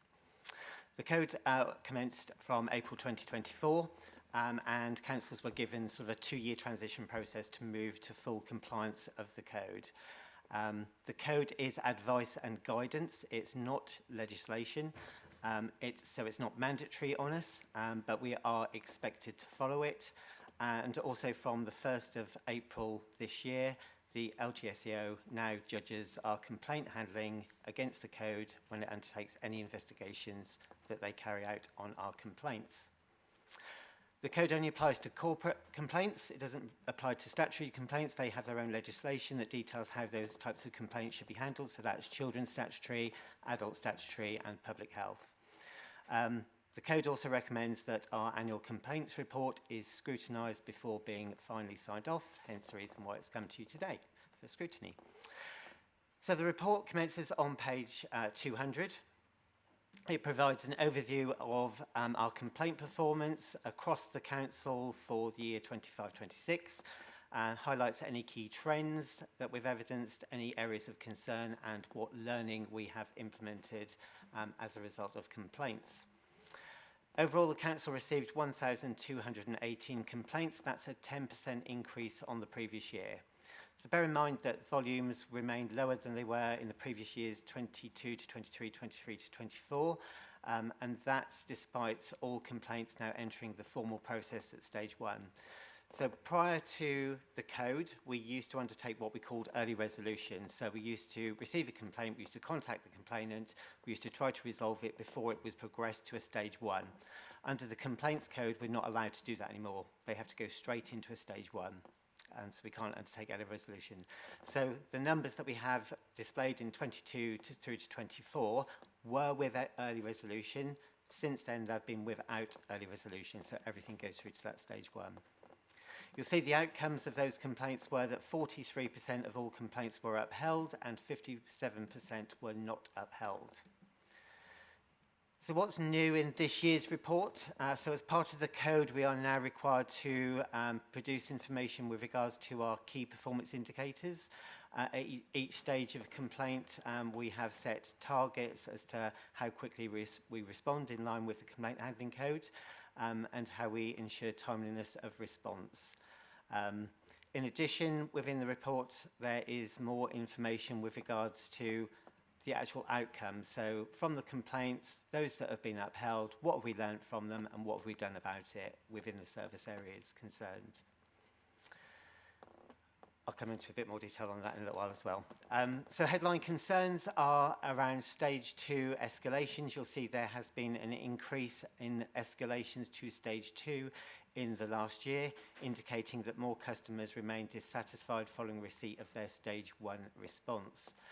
The reasons for that are varied, but the main ones are obviously increased awareness of individuals' ability to be able to escalate their complaints, but also ensuring that we're adopting the principles as set out in the code for escalation. And that clearly states that a complainant can request escalation after receiving their stage 1 response. For us, we've applied a timescale of 28 days for people to be able to raise that escalation. They don't need to justify or explain why they want to escalate it. And also, we cannot refuse escalation unless there's a valid reason aligned with the code to do so. So, for example, it might be that they've added an extra complaint into it, which is actually out of scope of it, or they could be duplicating their complaint because we've already dealt with it. So escalations are only 3.6% of our total complaints. So the 44 is 3.6%. But we have done some additional analysis with regards to the escalations. And the top areas where we have experienced escalations are around special educational needs. That accounts for 26% of the escalations. Adult frailty and long-term conditions are 14%. Adult finance queries and complaints 10%. Road maintenance 8%. And home-to-school transport 6%. Obviously, lots of other areas that make up the full 100%, but they're the sort of top 5 areas that we've seen escalations in complaints occur. Good news is that obviously 65% of those escalations weren't upheld, so that's 29 cases weren't upheld when it came through to reviewing those cases. So what are we doing about it? So our focus is on better quality responses at stage 1, making sure that we're addressing the concerns that have been raised. We need to be clearer on the decisions that we make and making sure that we are responding in a timely way. You also see in the report I provide some information regarding our key performance indicators. Over the last year that has slightly declined.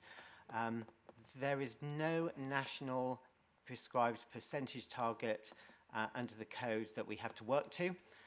It just says that we should respond within a certain number of days at a certain level, a certain stage. However, we have set an initial benchmark of 90% of complaints being responded to allow us to sort of measure how well we're doing.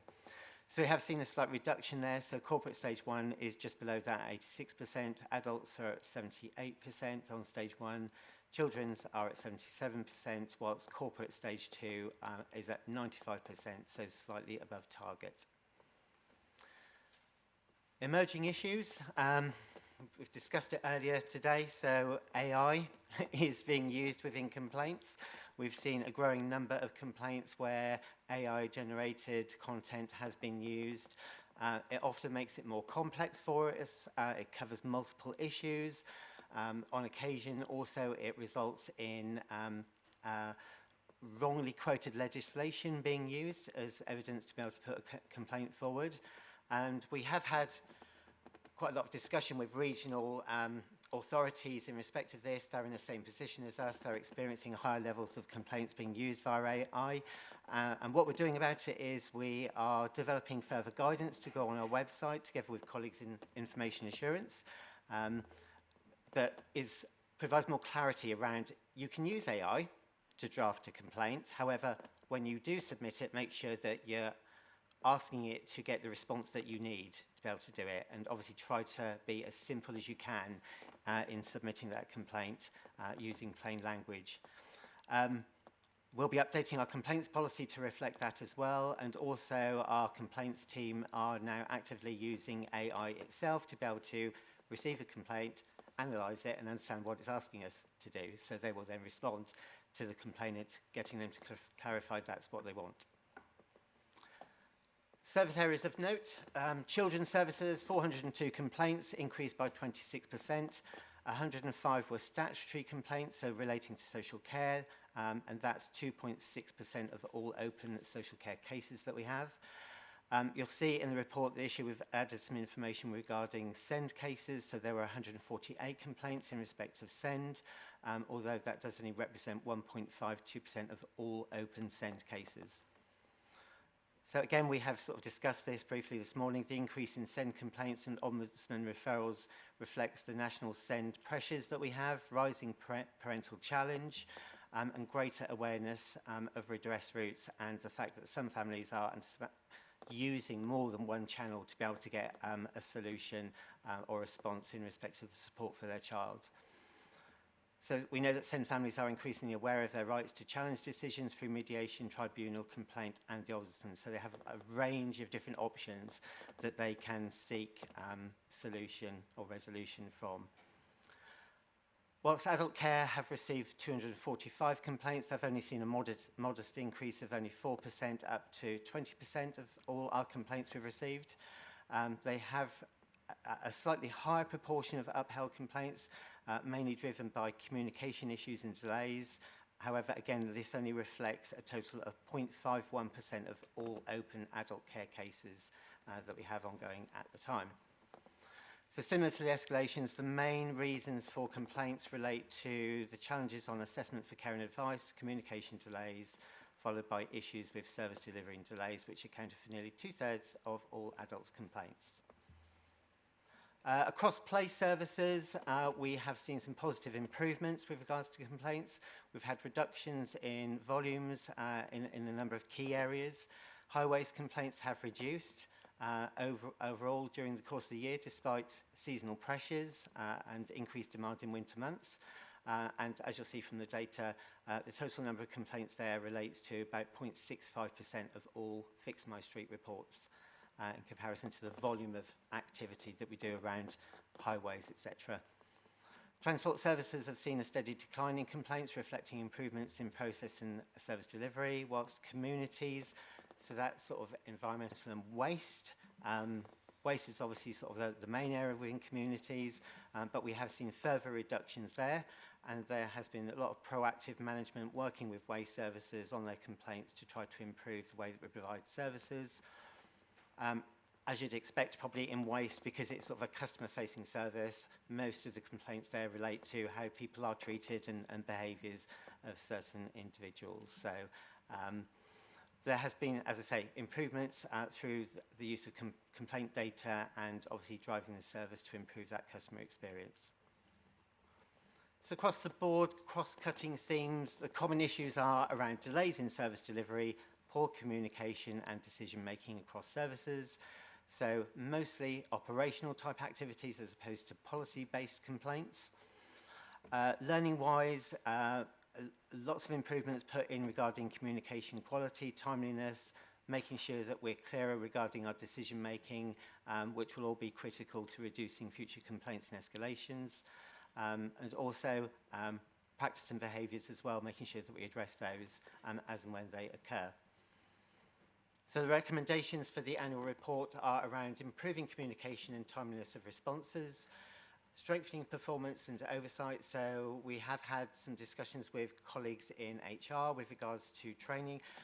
We do a lot of training around, complaint handling. It's e-learning, but we probably need to refresh it, particularly with AI coming on board and how we respond to it.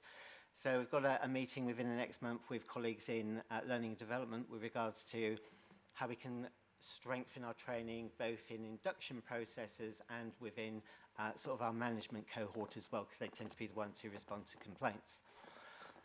Embedding our learning through our governance frameworks and also adapting to emerging use of AI in complaints and learning from national approaches that are being undertaken. So in summary, our complaints have modestly increased, but dissatisfaction has risen within the escalations. We need to focus more on improving stage 1 performance, embedding our learning and addressing a complexity, including AI-driven complaints. That's the end of my presentation. Happy to take any questions. Thank you, Andrew. Councillor Davis. Thank you, Mr. Chairman. I have 3 questions, but I'll do them one at a time.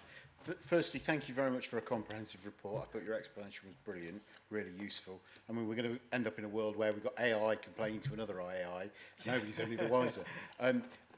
I'm also led to believe that you're building an AI version of Councillor Gibson to start dealing with these. So we look forward to that coming on stream. That is an AI version of Councillor Gibson. It's a hologram. It's not really here. He'll stay put for this meeting, will you, Mr. Chairman? Oh, come on. First question. In terms of the upheld and partly upheld complaints, and you've talked about themes across complaints generally, are there any themes that you pull out of those ones that kind of go through the complaints procedure and get upheld that you think we need to be looking at kind of corporately?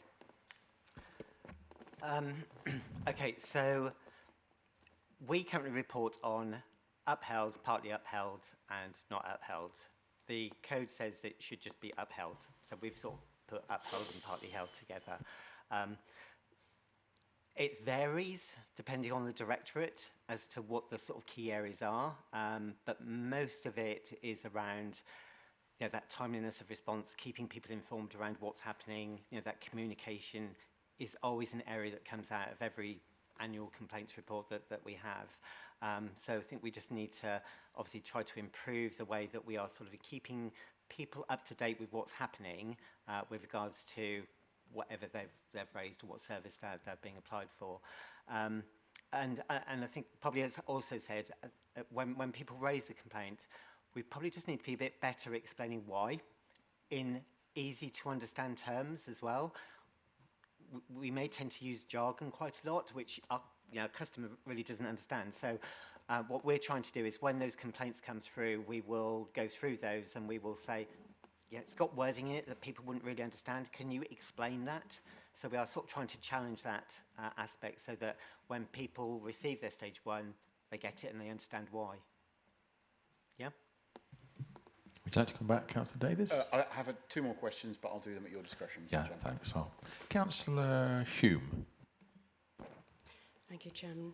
So the report refers to learning from complaints, but it doesn't say specifically how. Can you give an example, perhaps, of a change or something that has improved? Yes, so Because of the house feedback. in the boxes, in the report, in the boxes, that's the evidence that we've pulled together that's been implemented already within the different directorate areas. So it gives all the details regarding what's been changed. So improvements to process, practice, training that's been undertaken with staff, all those sorts of things. Okay, perhaps I have to look at it again, but I didn't find it too specific, but maybe, I just like the details. So, It's a difficult one to balance because I could make the report, I could make it much longer with everything that needs to be done. So, but obviously, if you have any particular areas, I'm quite, if you want me to look into certain areas, so I can give you a bit more evidence if you want to. That would be great. If you drop me an email, I'll respond to you. Could I ask another one? This is very quick. That's fine, Councillor Hume. I understand a lot of the data drawn out of complaints specifically. It is quite qualitative and therefore very difficult to provide quantitative data on it. How do you account for that? How do you sort of account for the confounds, like improving access to the ability to complain? AI often suggests complaining as well, whereas it may not have done before. So that would increase how many you receive. Do you account for those variables, those confounds? So I think just need to be mindful that actually it's a difficult one, because I guess culturally, you know, complaints could be seen as a bad thing. We have to see them as a good thing. They're positive. They're people telling us that they're perhaps not happy with our services, and we have an opportunity to deal with it and address it.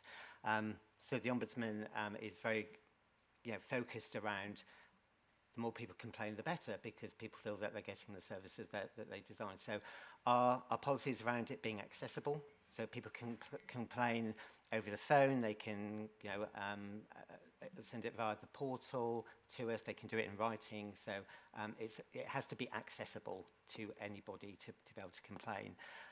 But I guess we never know when it's going to hit. What we do know is that when certain things happen within the council, there could be a knock-on effect within complaints. So we make a decision in one area, it could then impact on complaints. So we have to prepare ourselves for that.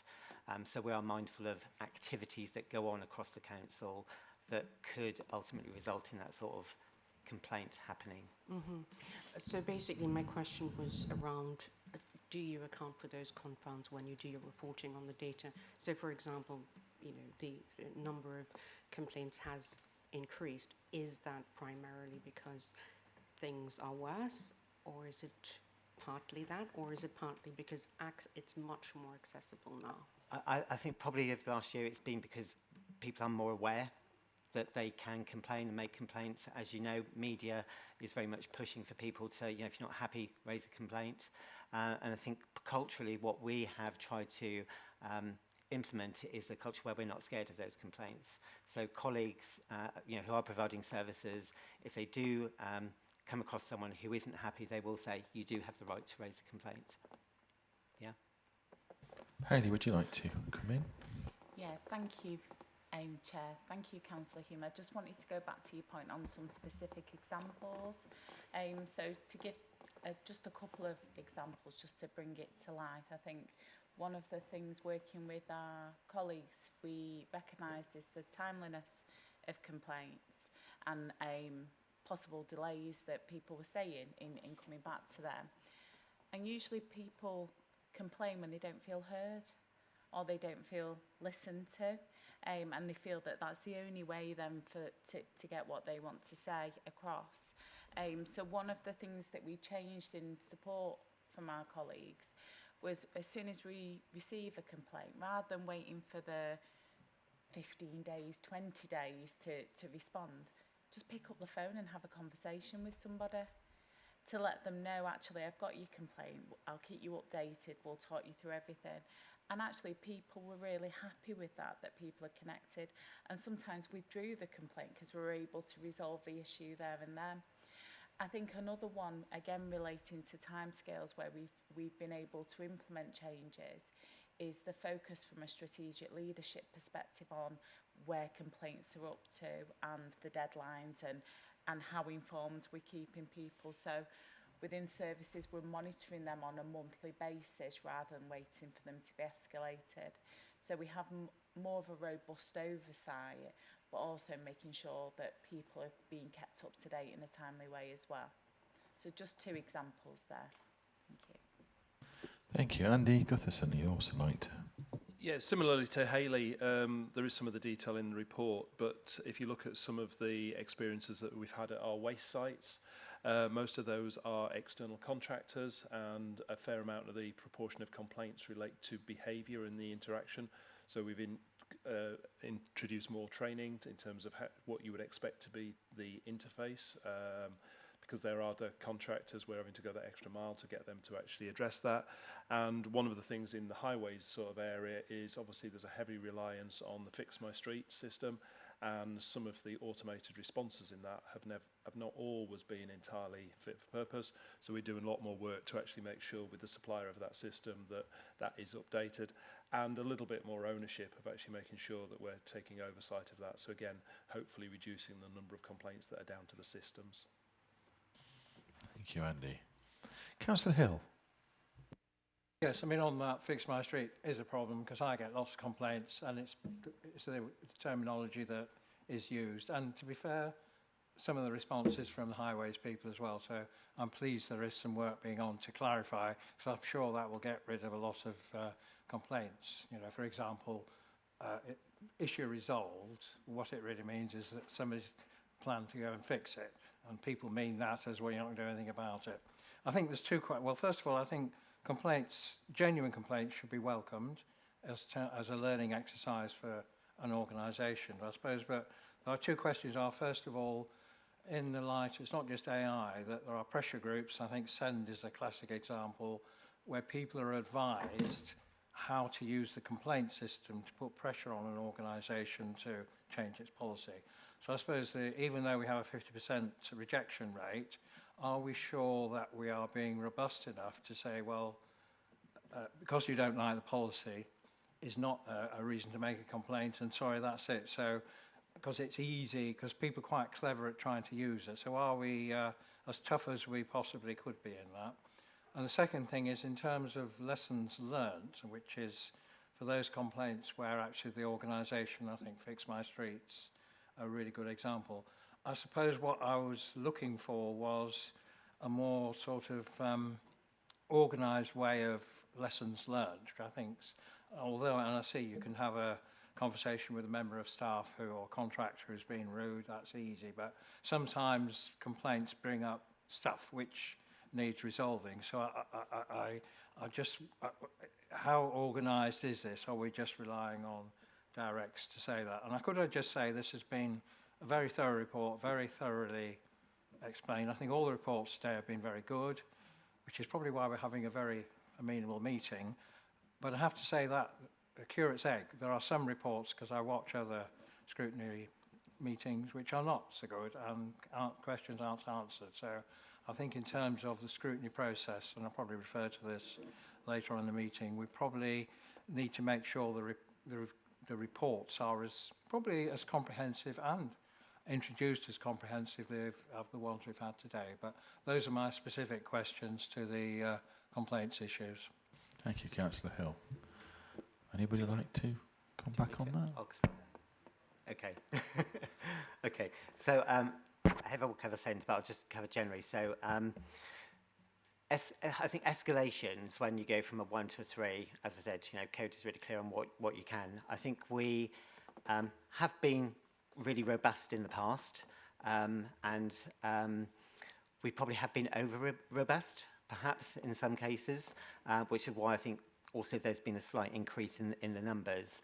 But we do ask the reasons why people want to escalate complaints and try to have that conversation with them with regards to what is it that we haven't answered, what are you still not happy with, and how do we need to, how do we put that right with you?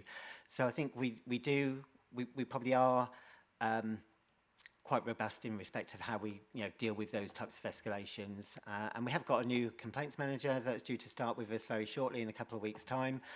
So we look forward to working with them as well in sort of making sure that we are really robust with regards to those sorts of processes. On the lessons learned, Councillor Hill, I think it's quite new for us. So it's the first year we've had to report on lessons learned. But what we have implemented is a process where every quarter we produce a report for colleagues in the different service areas. And as part of that process, we've also implemented a means for people to review those complaints and then tell us what they've done about it. What have they changed? What have they put in place? What practices have they implemented? What training have they put in place? Those sorts of things. So once we start to have that more robustly fed back to us, I think we can probably have more robust data within our next annual report that says the actual more specifics regarding what happened and when it happened. Yeah? Thank you, Andrew. It was in terms of just not even allowing the complaint. If it's not compliant, stop it at source, but I don't know how that's going to work. Because obviously, I think your area probably gets as many as everybody else.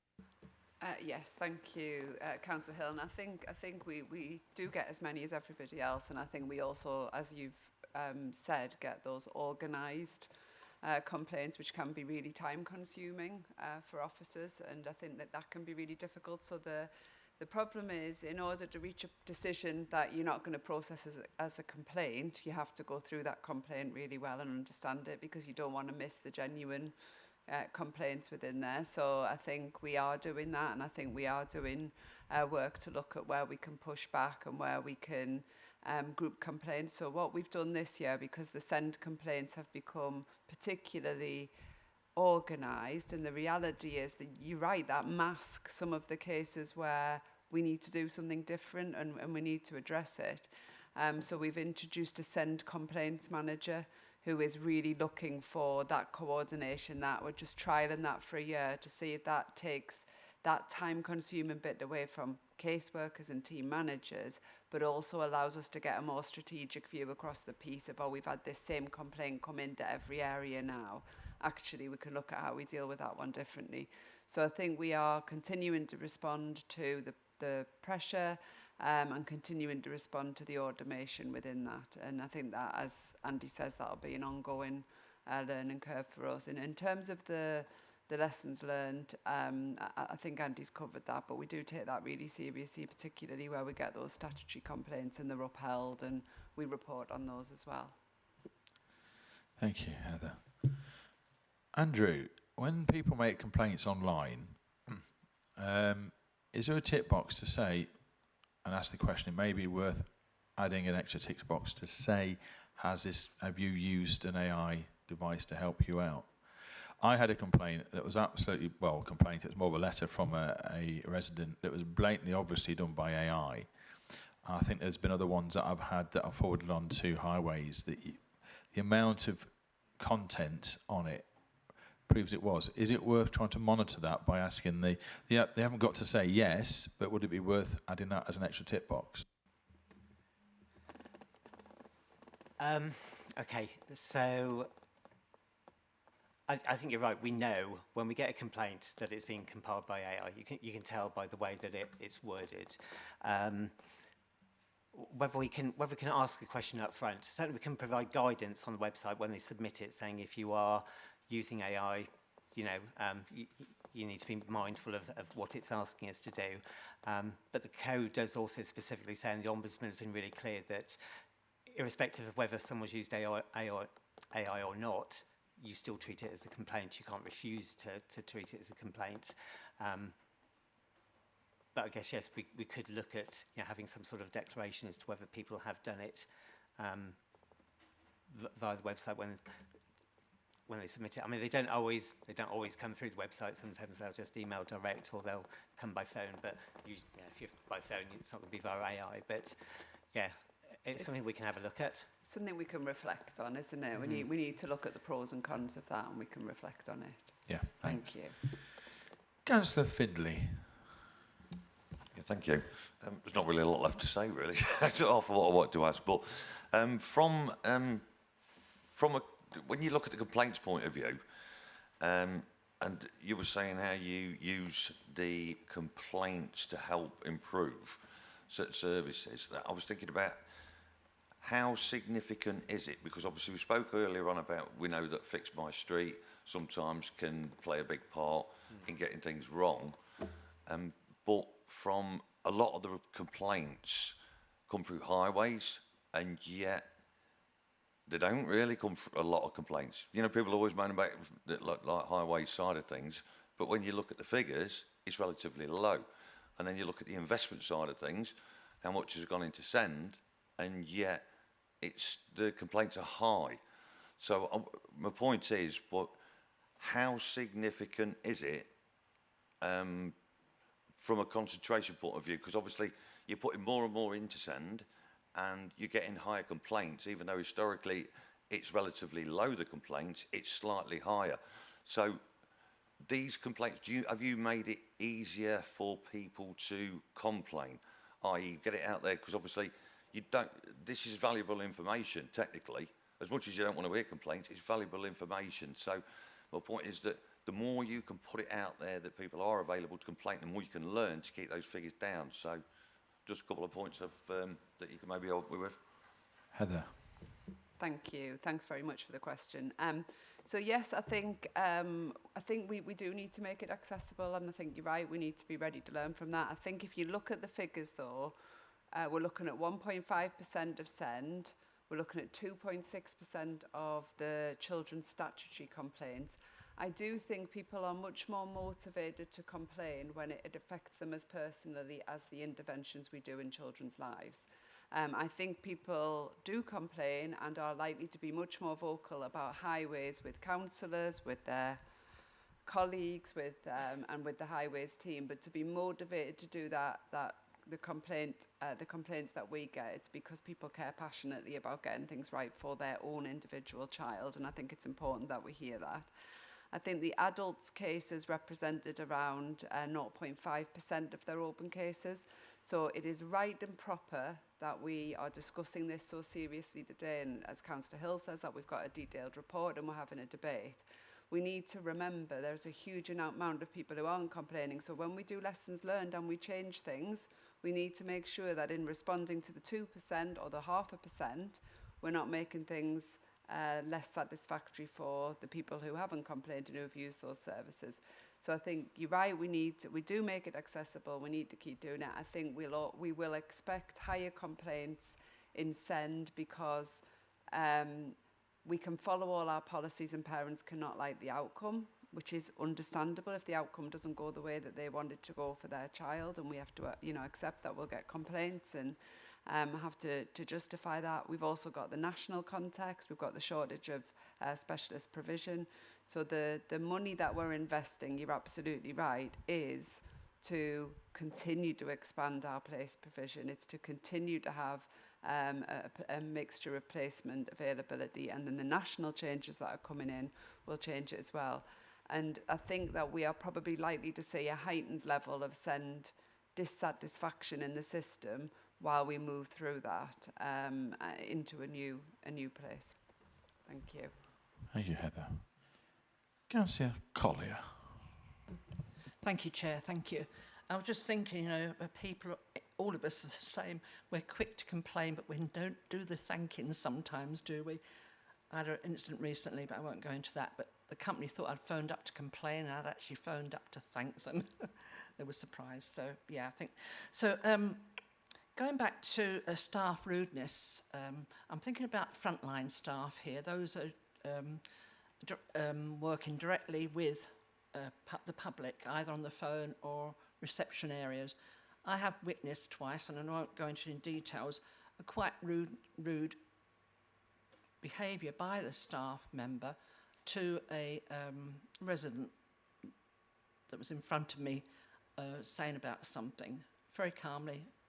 And I felt very uncomfortable being there and listening to that. So I just wondered, how do you monitor this? How do you monitor? I mean, I've worked in customer services. We've had mystery shoppers we have mystery diners now that go in and have a good meal and, do the quality bit and all that. Do we have any mystery residents that phone up and perhaps be a little bit angry as an angry resident and see what response they're getting? Communication is a big thing in this life, and we don't do that right. And these people are our front lines. They're representing all of us, if you like. And we have some wonderful staff that work for us. And I just wondered, how do you do this? How are you monitoring it, please? Heather. Thank you, and thanks, Councillor Collier. So we invite feedback from residents in a whole range of different ways, and we obviously look at that feedback against the complaints. Unless my colleagues tell me otherwise, I'm not aware of mystery residents, but we do have stakeholder groups of residents who we engage with, and we do have different groups we engage for different things, and then we have a group that we call on regularly. What I would say is we also get a lot of compliments, and we get, people do say thank you, and you're right, it's more difficult, isn't it, to remember? And someone once said, you never write to Argos and thank them for the kettle that made you lots of lovely cups of tea, and nor would you. And I think that's absolutely appropriate, but we do get feedback, and we do observations of staff, and we do monitor staff in a whole range of context and look at practice reviews and evaluate that. So I think that is something that's ongoing, particularly for our frontline staff. I think sometimes we look at complaints and compliments through our providers as well, because sometimes it's got Lincolnshire County Council's name on it and a provider's delivering it, and it's important that we have those high standards. What I would say is I think the vast majority, as the statistics show, the vast majority of our staff go out and work with residents with a really positive attitude, with professionalism and with kindness. Thank you. Thank you, Heather. Councillor Davis. Thank you, Mr. Chairman. I'll try and be brief. I've got 3 very quick questions, if that's okay. First one, if I'm reading the stats right, the response performance in adults and children's to complaints has actually fallen this year. It'd be nice to know a little bit more as to why that's happened.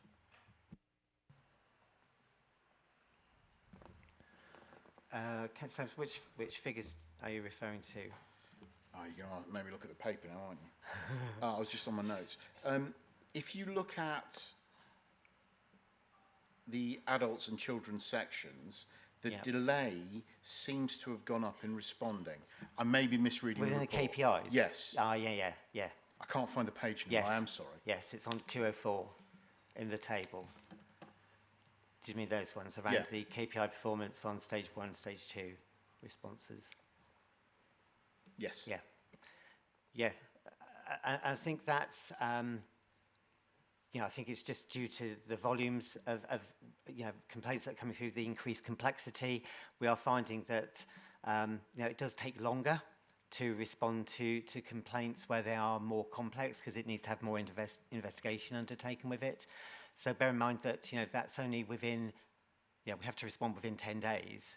A lot of our complaints, particularly in adults and children's, are complex, and they do need a level of investigation to be undertaken as part of that. So I think with the increase in the volume and the complexity increasing, that sort of pushed it down slightly. Yeah. Thank you, that's sensible. Councillor Davis, do you want a few more questions? Yeah, just very quickly. That's fine. Tattershall Household Waste Recycling Centre. I understand we don't record the number of people that come in, which I think probably needs to be looked at.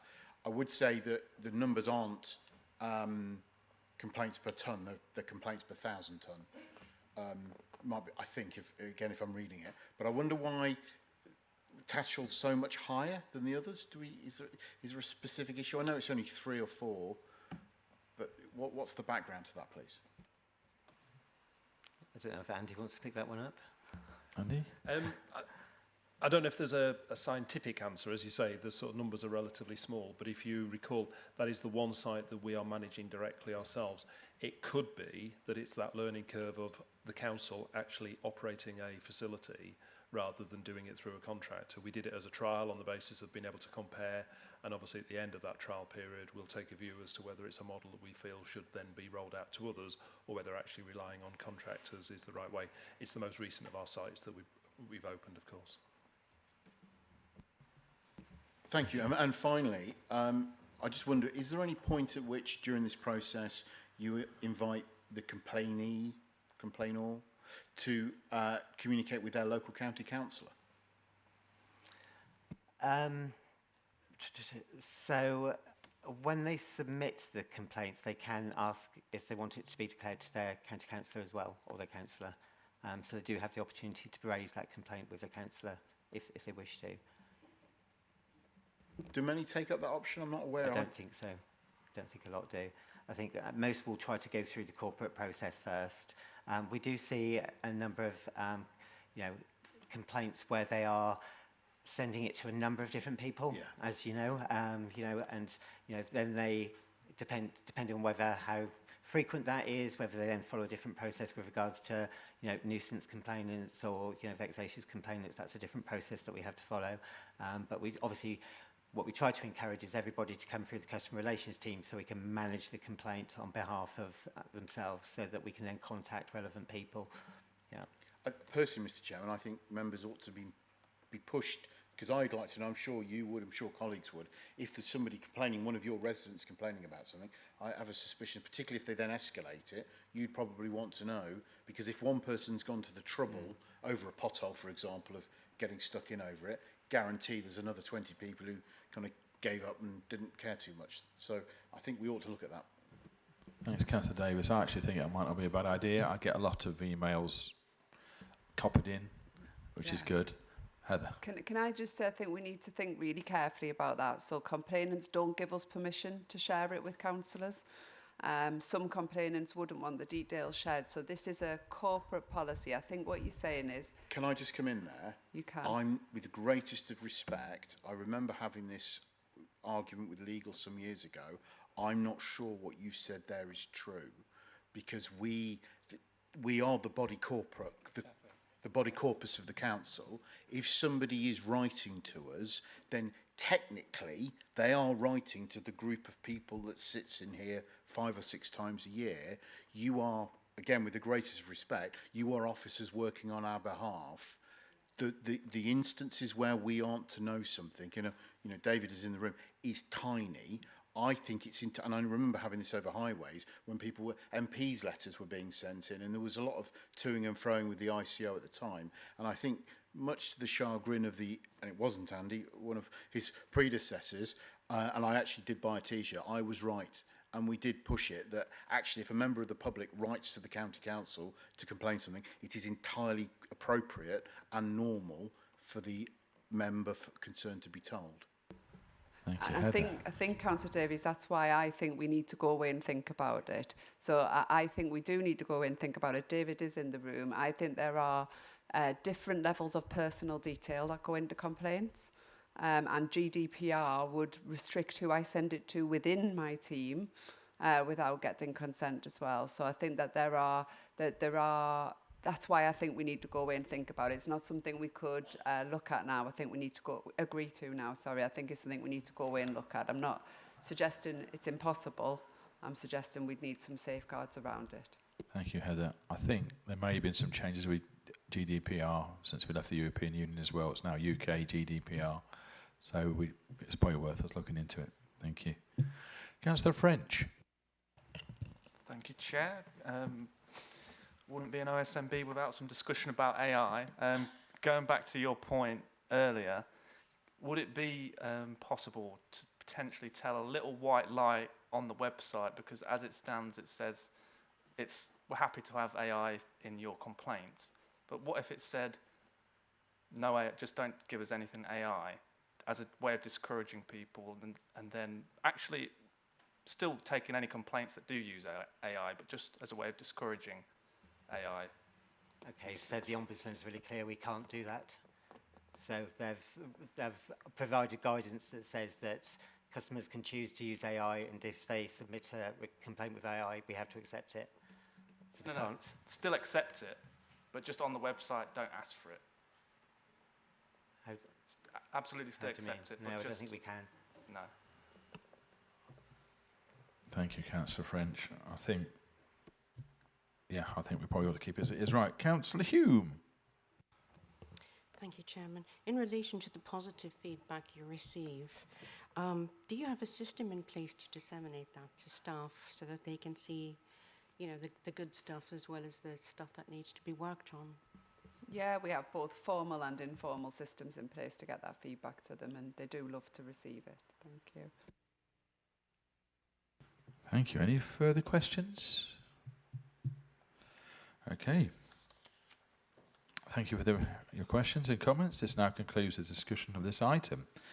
A summary of our comments as captured by the Senior Scrutiny Officer shall be shared with the Executive Councillor for Community Engagement for their consideration. I propose that the Board has considered the report to the Executive Councillor for Community Engagement and acknowledge the report's recommendations to the Executive Councillor. Can I have a seconder? So, Collier. All those in favour? All those against? Any abstentions? Thank you, that is carried. Well, you'll be pleased to know we're now going to have a hydration break. Before you come for a break, please can we ask as a general reminder that everyone locks their laptops. Locks their laptops. If I know how to do it, hold on. Hold on. Locks their laptops and tablets when leaving their seats in for a brief conversation and refreshments. I suggest we come back at 12:15. Thank you very much.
Thank you, Nigel. Are we all suitably rehydrated? Okay, we'll go on to item 10. Core IT infrastructure rationalisation and core platform support. This report can be found on pages 225 to 238 of the agenda pack and is for pre-decision scrutiny. The board has been consulted on the core IT infrastructure rationalisation and core platform support. The report is due for consideration by the executive at the meeting on the 14th of July 2026. All comments from the board will be reported to the executive prior to this decision. The actions required by the board are to consider the attached report and to acknowledge the report's recommendation to the executive as set out in the report. The report will be presented by Tom Baker, Chief Information Officer. Over to you, Tom. Thank you, Chairman. So the report sets out really sort of four areas, I think, of focus. Firstly is the continuation, really, of a programme of work that has been ongoing for the last 2 years since I've been here, representing the sort of final step in terms of our infrastructure modernisation and a move away from on-premise infrastructure to more modern cloud environments.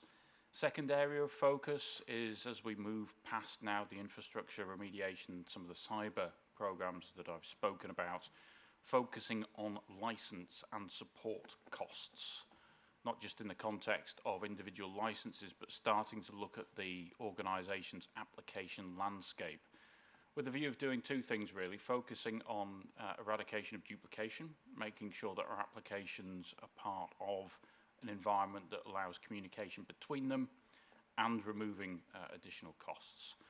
Third area to highlight is that we want to leverage the strategic value that we've now got through our partner, version 1.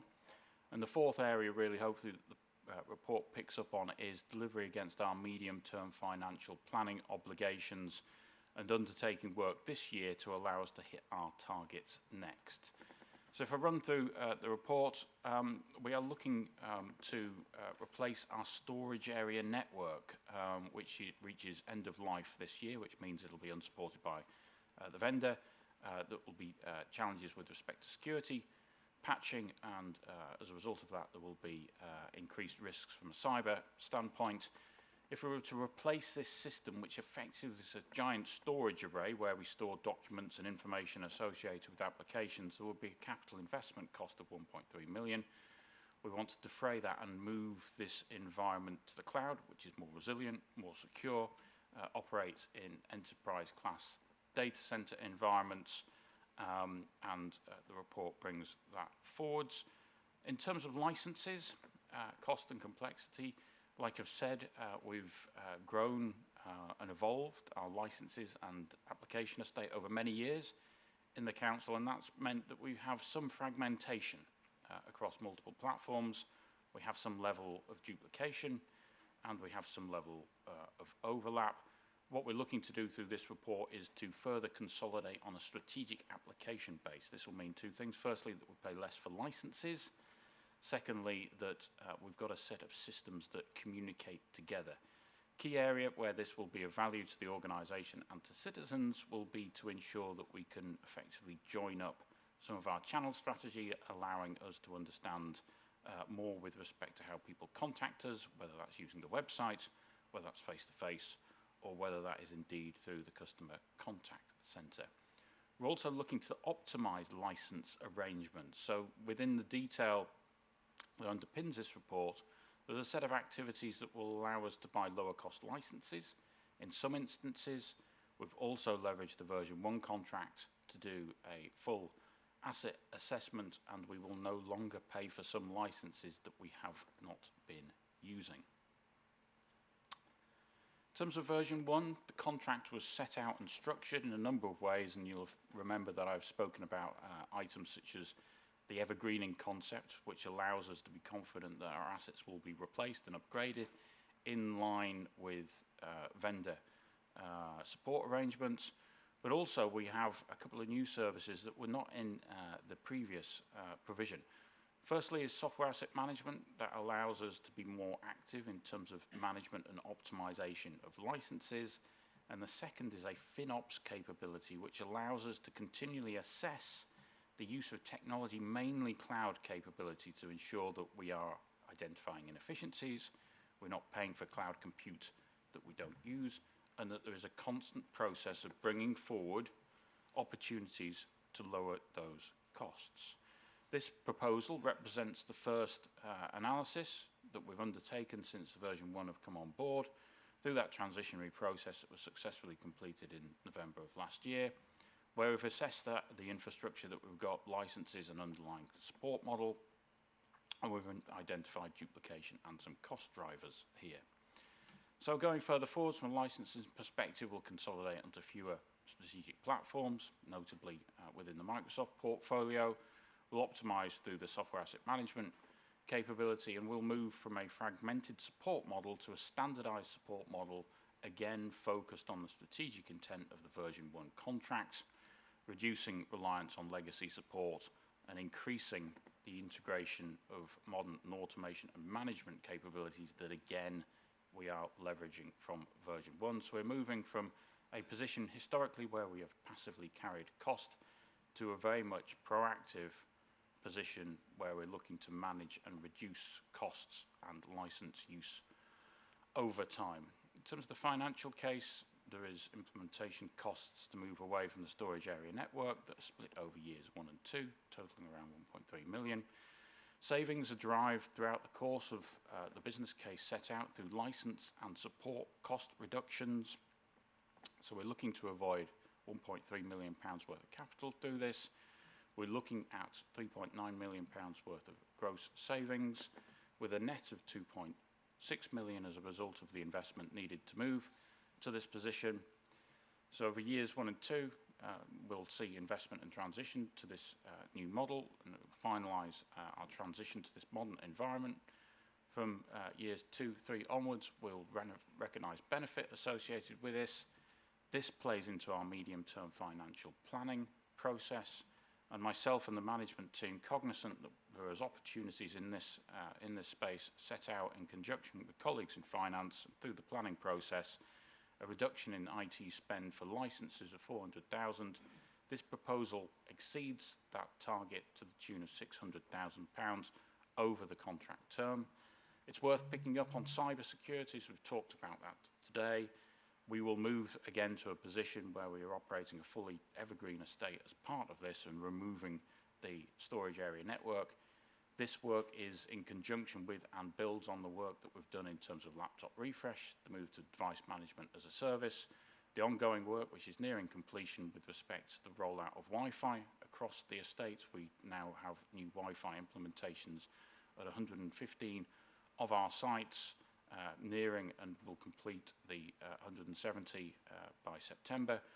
We're making good progress with our new wide area network, with over half of circuits now ordered, and again that will mean further benefits in terms of cyber security. It will also mean that we're on track to effectively wind up the EMPSN function by October of this year. So lots of work ongoing, quite a detailed set of activity off the back of that, but it coalesces and aligns with the approach that hopefully myself and the team have taken over the period of our tenure, where we've looked to both improve services, improve satisfaction for users, as well as reducing costs and improving cyber security. So ultimately this decision will hopefully drive further resilience, reduce complexity, and deliver sustainable savings. It also positions us to further support rationalisation of data as we move further forwards, and look to provide a more managed environment in the context, again, of some of what we've discussed today. So hopefully that's a reasonable synopsis. Chair, open to any questions. Thank you, Tom. We now move to the members' debate. Councillor Smith, do we have any speakers? I have Councillor Collier straight away. Thank you, Chair. Thank you. I was just wondering, I'm not very good with technology. I'm learning all the time. But what benefits are there going to be to residents and staff with these changes, please? So I was just having a conversation with a colleague earlier during the refreshment break. Hope you don't mind me saying. I was just reflecting on some of the improvements to sort of overall stability that we've seen over the last couple of years. And I think part of that is part of this wider programme of work. It's looking at the resilience, it's the Wi-Fi. What we're looking at here is moving data away from some of the legacy council data centres into an environment that is much more secure and resilient. So we will see high levels of uptime. Not that I think that is a problem at this point in time, but there's greater levels of resilience there. So if we think about that from an infrastructure perspective, it's building that firm foundation. What the report also speaks to is the consolidation and rationalisation of some of our software and systems. And this is where we are starting to potentially see the benefit to citizens, as an example. So you'll recall that the organisation took the decision to in-source from Serco the Customer Services Centre. Just before Christmas, it was a busy period running up to Christmas, but we got the job done. But we knew as we were going through that process, we're inheriting a set of systems that were maybe disaggregated in a way, right? So the website didn't talk to, as much as we might have liked it, to the system that underpins the activity of the agents within the call centre. So what this does is allow us to consolidate on a single platform that will allow us to join these things up. So hopefully, again, going back to the complaints piece, we'll be able to join up and understand how people are contacting us, making sure that we're aware of what they've said to us previously in the context of that trust and consent that, again, we've talked about. And as part of that, we're driving cost out of what we're paying for these systems as well. So we're consolidating on fewer, more strategic pieces of software that will give us greater understanding and allow us to provide a more joined-up approach. What we'll have out the back of that, I think, is a much better understanding of how people want to communicate with us. We understand very clearly, and there's statutory obligations around this, the need for face-to-face or telephone person-to-person interaction. But it will also allow us to think about where we could shift things to lower-cost mechanisms, and indeed mechanisms that people might be more happy with, like online channels. We can do that in a way that is commensurate with the need and the nature of the conversation. So this is, again, another sort of step in terms of that broader modernisation piece. So there's quite a lot in here, but it is really moving us on, again, building on all of the good work that we've done to date. Thank you, Tom. You can, Councillor Collier. Thank you very much. So it's a progressive thing you're doing at the moment. Really, it seems like it's just for security, perhaps. You need to update, obviously. I'll say I don't understand a lot about technology. But so through this process, hopefully then you're going to pick up on what is needed for the general public or even for the staff to help them have better communication with you. Because the worst thing is when you go on a phone up a department, and you just listen to music for half an hour, or the same little voice saying we'll be with you whenever, and you know, and then you don't get through because you get fed up with it in the end. So yeah. So this part of the consolidation, and I should have mentioned this earlier actually, Councillor Collier, part of the consolidation that we're doing here is to remove the Anywhere 365 system. Now you probably don't know what that is, not many people do. Not many people in the IT sector know what it is, to be frank. It's a telephony system that underpins the customer contact centre. So we're going to replace that system with the Microsoft Dynamics. Sorry, interrupting. So what does actually 365 mean in plain English, please? It's just the name of the software. That's all it is. But it has not been very stable for a number of reasons, right? And that has meant that the CSC has fallen over to sort of more paper-based processes on occasions. Right? What we're doing is replacing that with much more industry standard, much more robust capabilities. So in terms of that benefit to the citizen, what that means is that the CSC will have an uptick in its availability. It won't have so many service outages. What's more, we'll have a richer set of capabilities that will allow us to do many things. So better understand the calls that we've got, understand sentiment associated with those things. And as you say, this is a program of work that's sort of never going to end. What we want to do with the CSC is support agents through the use of technology so that they've got information to their fingertips a little bit more readily. But what we also want to do is to leverage the capabilities that we're applying here to think about the use of things like transcription. So if you've got a really complicated call that relates to adult services, as an example, it does take the agent quite a long time to digest all of that information, make sure it's in the right position, all of that sort of good stuff, and make sure that it's uploaded to systems in a way that is appropriate. What we want to do here is, and again, make sure it's bound up in this trust and consent piece, is to allow the agent to transcribe that call and then to potentially use that as a mechanism to drive a much quicker input into those systems, and not only a much quicker level of input, but more accurate as well, because they're not missing things as a result of the need to take notes, as an example. So this is sort of continuous evolution, right? And absolutely our focus. And one thing that's really important for me and the team is that although we're just the IT department and we're focused on cyber and all the rest of it, it's a real win when we can see our input supporting those frontline services, because we really then feel part of the organisation and it feels like one team. And that's really our aspiration, is to use tech for the good of people in Lincolnshire in a way that's commensurate with their needs. Thank you, Tom. Councillor Davis. Thank you. I mean, this makes a lot of sense. I think the removal of the single point of failure and the SAN issue is fantastic. One thing I wanted just to dig into slightly is the summary finance model on page 237. I really like the layout and format. My slight concern is that your savings are ambitious, in as much as your year one savings, which is your implementation period, are, in terms of anywhere 365 and the bot removal, are the maximum you're going to get them, which suggests the implementation time to do that is almost zero. I just wanted to check that so I'm reading it right. And I suppose my question really is, how much assurance have we got over these savings that will actually be cashable? You know, is it going to drag on? Is it going to be a case of, oh, we didn't know we were running something on it that we can't migrate into the cloud, and now we've got to keep a load of XYZ licenses going for another 2 years? What's your confidence factor with this, Tom? One of the good things about working in partnership with an organisation, I think, is that we've done some testing of the migration approach for the SAN. So we've already migrated 40 virtual machines. I know that'll mean something to you, Councillor Davis, but maybe not to others. So already some of the computers been tested in terms of that migration approach. A lot of what we hold on the storage area network is documents and records.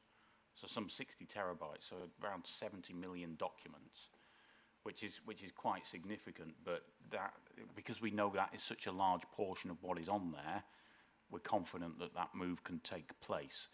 What we're also doing in the background is progressively moving people to a new SharePoint environment, and that is giving us the opportunity to remove redundant, obsolete documents and records. So we moved 3 areas of finance this weekend as an example, and we'll remove 24,000 documents off that infrastructure as a result. So there's that level of confidence that we've got there. We are also well progressed with respect to the Dynamics platform. This is the ongoing support of that platform. There's been multiple testing and development work that's already gone on through the contract. So we're very confident about the timescales that we've got here, and the testing and the work that's already been undertaken as a result of some of what we commissioned as part of the main contract is already pointing us in the right direction. So I'm feeling pretty good about it. So hopefully that answers the question. Thanks, Tom. Councillor Hill. Yes, thank you. Obviously, this is all part of the renegotiation of the contract, which was about a year ago, instigated by Councillor Davis and very well supported by the IT team. So it does look a very sensible option. And obviously, I think there was genuine concern a year ago that there was a bit of a wobble, and we could have ended up in a very difficult place. But anyway, it went through, and I think went through more or less exactly as was originally planned. I suppose my question to Tom is, if we end up with a stupid LGR, in other words, county council being chopped up, I mean, if we go with our county council plan, there is no problem. But if we're chopped up into silly little unitaries, because this is very much an investor say, which I support, £1 million just on this, and then you get, so how's that going to work if we find in a year's time there's lots of piddling, lots of little unitaries where we've somehow got to unpick all of this? So from your perspective, apart from thinking it's too difficult to do, how do we sort of protect against that, or do what we can to mitigate what will be not just in your area but across the whole council, something which will be an awful mess? Tom. I can't, yeah. It is a challenge, and it's something that again I'm thinking about a lot, Councillor Hill. So you recall that when we undertook the Bull programme, right? When I arrived and we had those conversations, they were interesting and frank exchanges of views, and I'll probably never forget them. What we thought we'd do, or what was really important, and hopefully what we conveyed and what we agreed at the time, was there were a number of fundamental issues that we needed to address in that immediate term. And actually, I think when we were in the last OSMB, sort of, Councillor Davis said, well, you know, the transition to the new contract has gone quite well, Tom, right? What do you put that down to? And it was doing the pre-work, right? It was doing what we did and what we set out to do, you know, 12, 18 months in advance of that contract being signed, because that allowed us to move through with a degree of certainty. By doing what we're proposing here, it gives us the opportunity to do a couple of things. Firstly, migrate away from the legacy infrastructure to an environment that is much more commensurate with either using that environment as a shared service, which could be a possibility, or using that environment with a degree of assuredness around actually breaking things up. It will be easier to move to that new environment if it's multiple organisations, because we'll be on that modern infrastructure, that software as a service, that platform as a service, rather than having legacy infrastructure, kit on site, and all of the rest of it. So I think what we've got here is an extensible model, right? It's cloud first. We've really moved the organisation on. Even the new software-defined network, the wide area network that we're putting in place, allows us to spin up or to spin down sites in a way that simply wasn't possible with the previous network. Even the work that we're doing with the new wireless environment, it's all managed through what they call the single pane of glass, right? So we can push that out, or we can take that away from any site.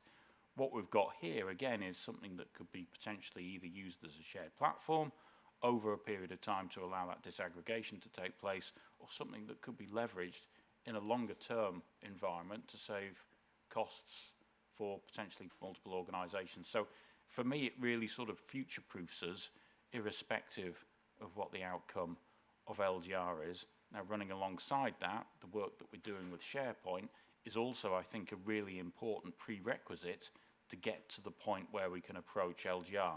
If we've got our data in the right place, then the opportunity to divide that and to make sure that we're moving through with certainty around that division is dramatically increased, which of course is going to be very important if we're splitting up organisations, and that knowledge is potentially going to one of many different places. So this for me is all part of that activity.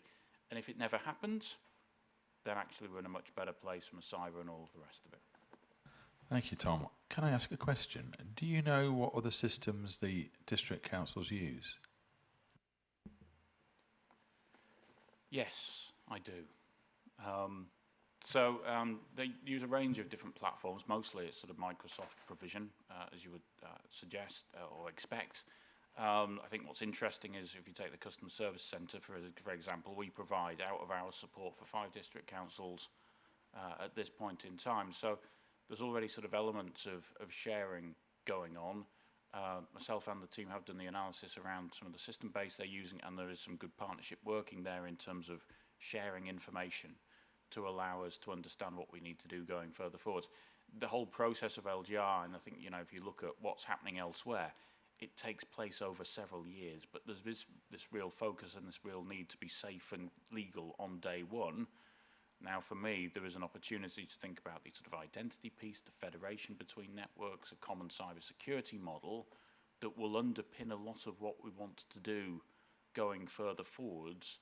And there are elements of that model, or, you know, possibly even all of it, that could be facilitated through the work that we've done over the last couple of years. But that clearly needs to be sort of articulated carefully. We need to work in partnership with other organisations and we need to be cognizant of some of these huge cyber challenges that are in front of us as we move through this process. So there's an awful lot to consider, but actually the work that we're doing here, irrespective of the outcome, is simply the right thing that we need to get on and do. Thank you, Tom. So you'd say our systems are better than what the other ones are currently using, and from what you were saying, it seems fairly straightforward to expand it into the other potential unitaries. Is that correct? I probably don't have all of the information that I'd like to sort of say whether we're better or not. What I can do is sort of reflect on what I've seen in the private sector and other local authorities where I've been directly involved. I think we're moving to a really good position, and we've done that, you know, at the same time as removing millions of pounds of cost from the provision. So I think we are at a point in time, because we've needed to do what we've needed to do over the last couple of years, that, you know, we might have leapfrogged other local authorities in terms of the modernity of what they've got there. And I think, you know, that should be considered to be an asset for Lincolnshire and whatever guise we end up as going further forwards. Thank you, Tom. Councillor Smith. Oh, causing chaos.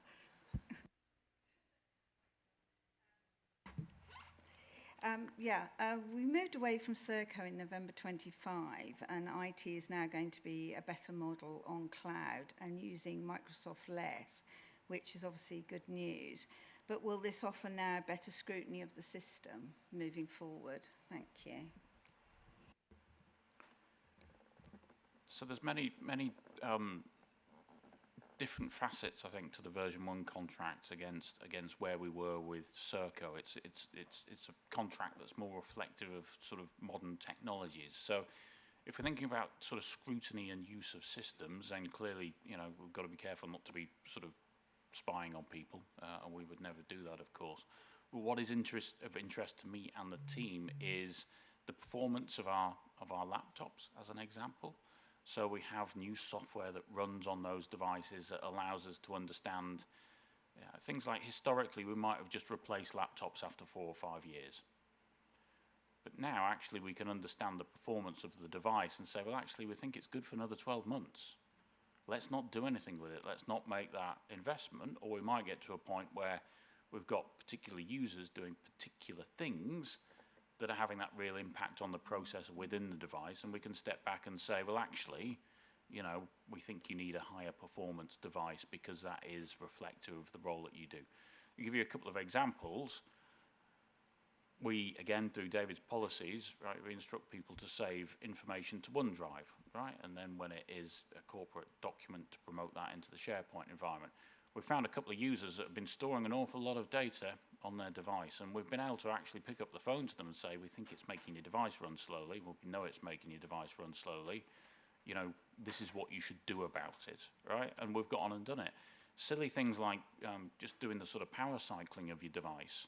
We'll put out communications just to help people realise that actually if you power cycle and you've got an opportunity to sort of make the device run better, right? And so, you know, we've got that sort of level of visibility, and like I say, some of the cyber tooling, so the vulnerability management capabilities, all that sort of stuff.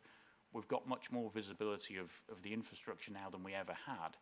And what's really pleasing for me is that we're using those tools, and where they flag something, it automatically raises a ticket with the IT service desk. So it doesn't just flag something and it just sort of happens and it sits there. It actually auto tickets, so we've got evidence of it, it can be passed to an engineer, and the issue can be dealt with. So we're moving to a much more automated environment, much more commensurate with, you know, class-leading organisations, rather than sort of more of a manual set of processes that we had previously. Thank you, Tom. Any further questions? Thank you for your questions and comments. This now concludes the discussion for this item. A summary of comments as captured by the Senior Scrutiny Officer will be shared with the Executive for its consideration. I propose the Board has considered the report to the Executive and acknowledged this report's recommendation to the Executive. Can I have a seconder? Councillor French. All those in favour? All those against? Any abstentions? Thank you. That is now carried. Item 11. 2025-26 Workforce Metrics and Employees Survey. The Scrutiny report, which can be found on pages 239 to 244 of the agenda pack, provides an update on the 2025 employee survey and a summary of the 2025-26 workforce metrics. The actions required by the board are to review the report and seek an assurance on the responses and outcomes of the employee survey, the positive feedback from the workforce and their areas for development, the performance of the council's workforce metrics for 25-26. The report will be presented by Vicky Sharp. Has been very patient, Deputy Head of People. Over to you, Vicky. Thank you, Chairman. The employee survey showed a very positive result. There was a 13% increase in the response rate this year, a total of 3,337 responses, representing 59.1% of the workforce.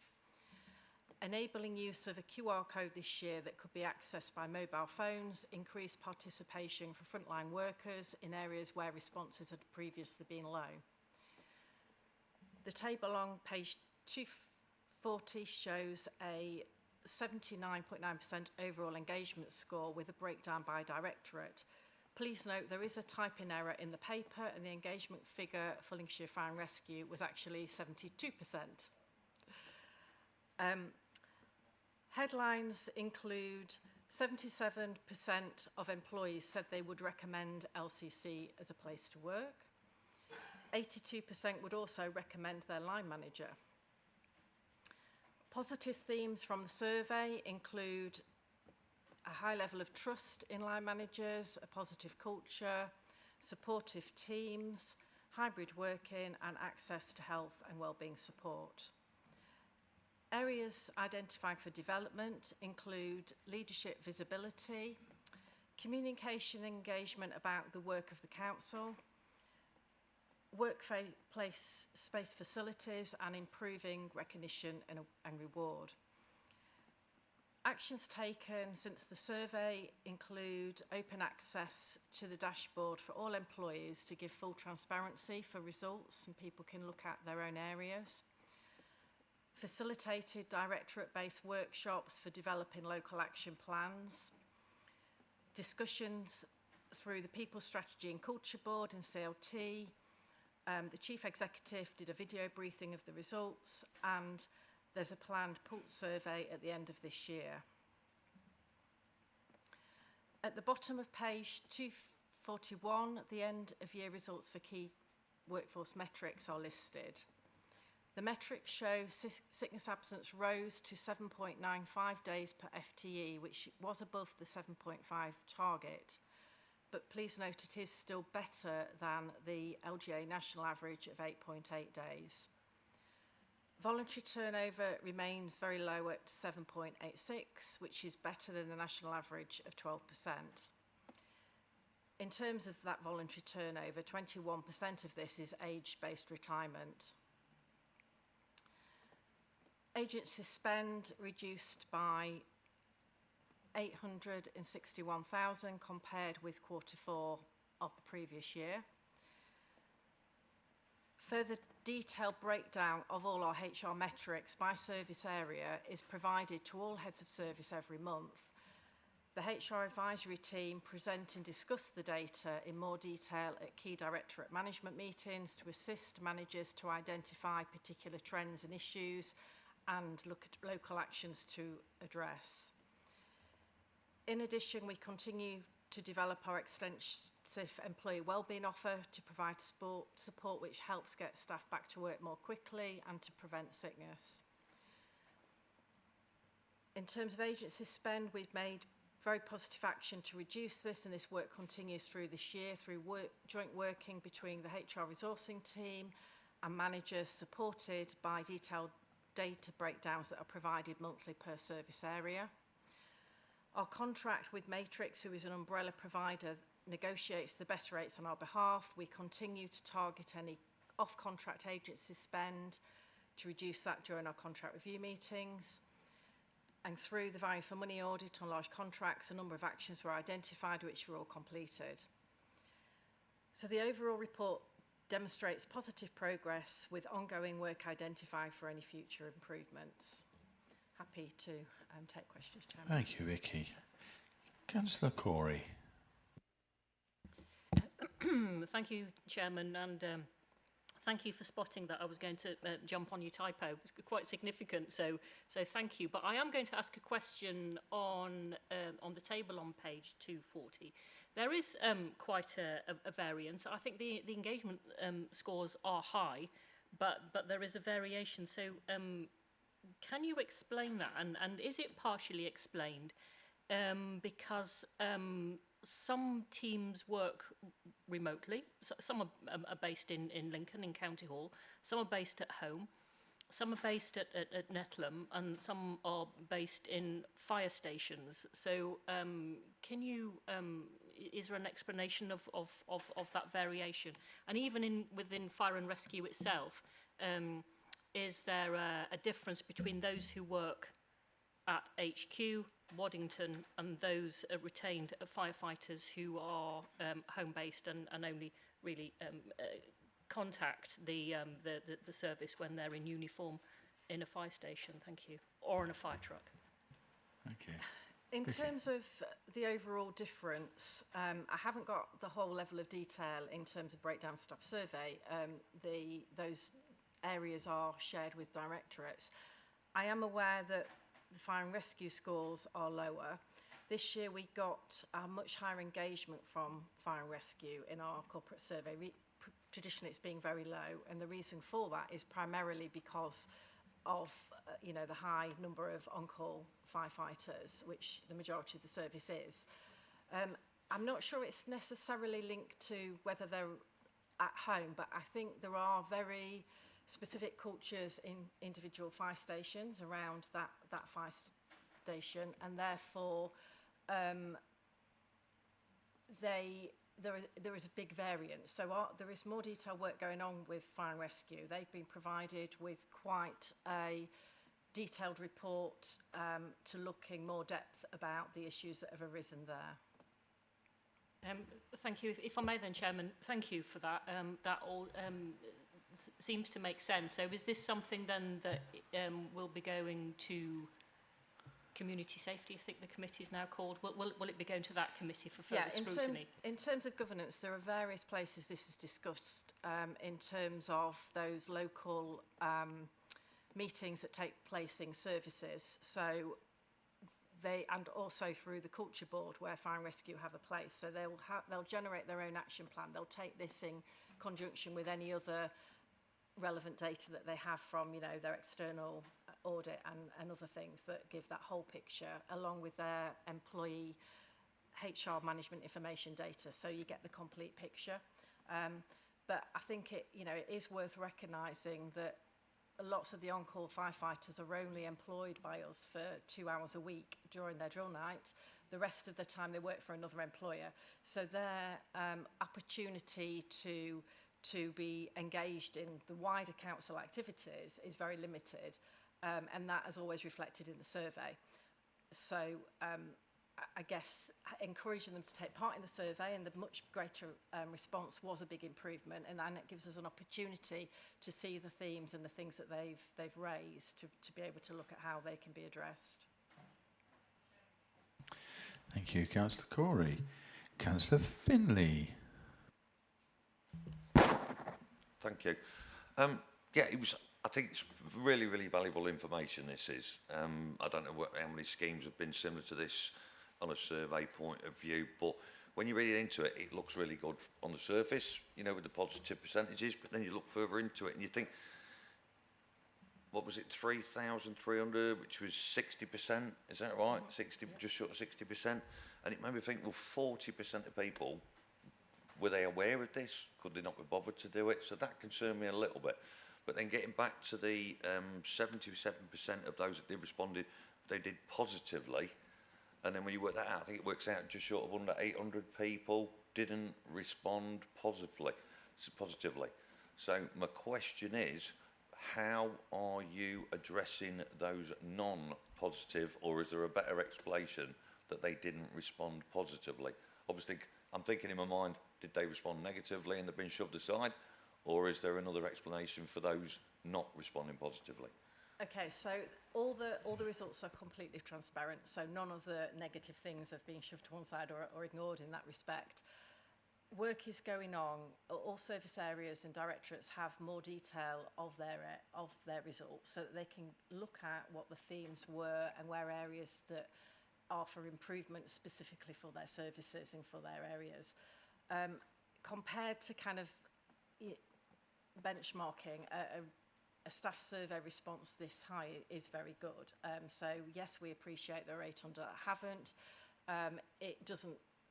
It's always very difficult to get everybody to respond. However, we have increased that response by 13% this year, and we will continue to look at areas where people didn't respond and target them for further communications next time. I think that's as much detail as I can give now, and I think if we want more detail, we can bring that back at the next quarter to see how they're being targeted. Thank you, Adi. Yes, you can come back. But I've got Heather. Perhaps Heather would like to... So just to say, and Vicky's outlined this already, so this also goes to directorates at another level, and then into ADs, assistant directors at another level, and they are able to pick up those trends. So where we see trends in a particular team or trends with a particular manager, we can pick those up, whether they be positive or more challenging. We can pick those up, and then we do a kind of you said we did response with the staff, and you'll see also Andrew Crookham does video messages to the staff, which I think you've probably seen on your own comms. We look at it through the people strategy, through the culture board. And then we have pulse surveys planned where we can do just a short survey just to see how that's going as well. So I think that we have lots of ways in which we respond to this. We're really committed to wanting to have a workforce that feels positive for delivering on behalf of the council. This survey is telling us that we're doing really well with that. You're right, we need to pick up the little bits and the other bits where we can improve, and we need to look at it. But there's some really great things to celebrate in here. Thank you. Are you okay, Councillor Finlay? Yeah. Councillor Davis. Thank you. I'll keep it brief, Mr. Chairman. Yeah, I think this is a good report. There's some interesting things. I'll leave the senior management team and the administration leadership to contemplate why they're not as popular as their immediate line managers, but that's a more long thought question. Two things pop out on page 243, if I may. Firstly, sickness days lost is growing.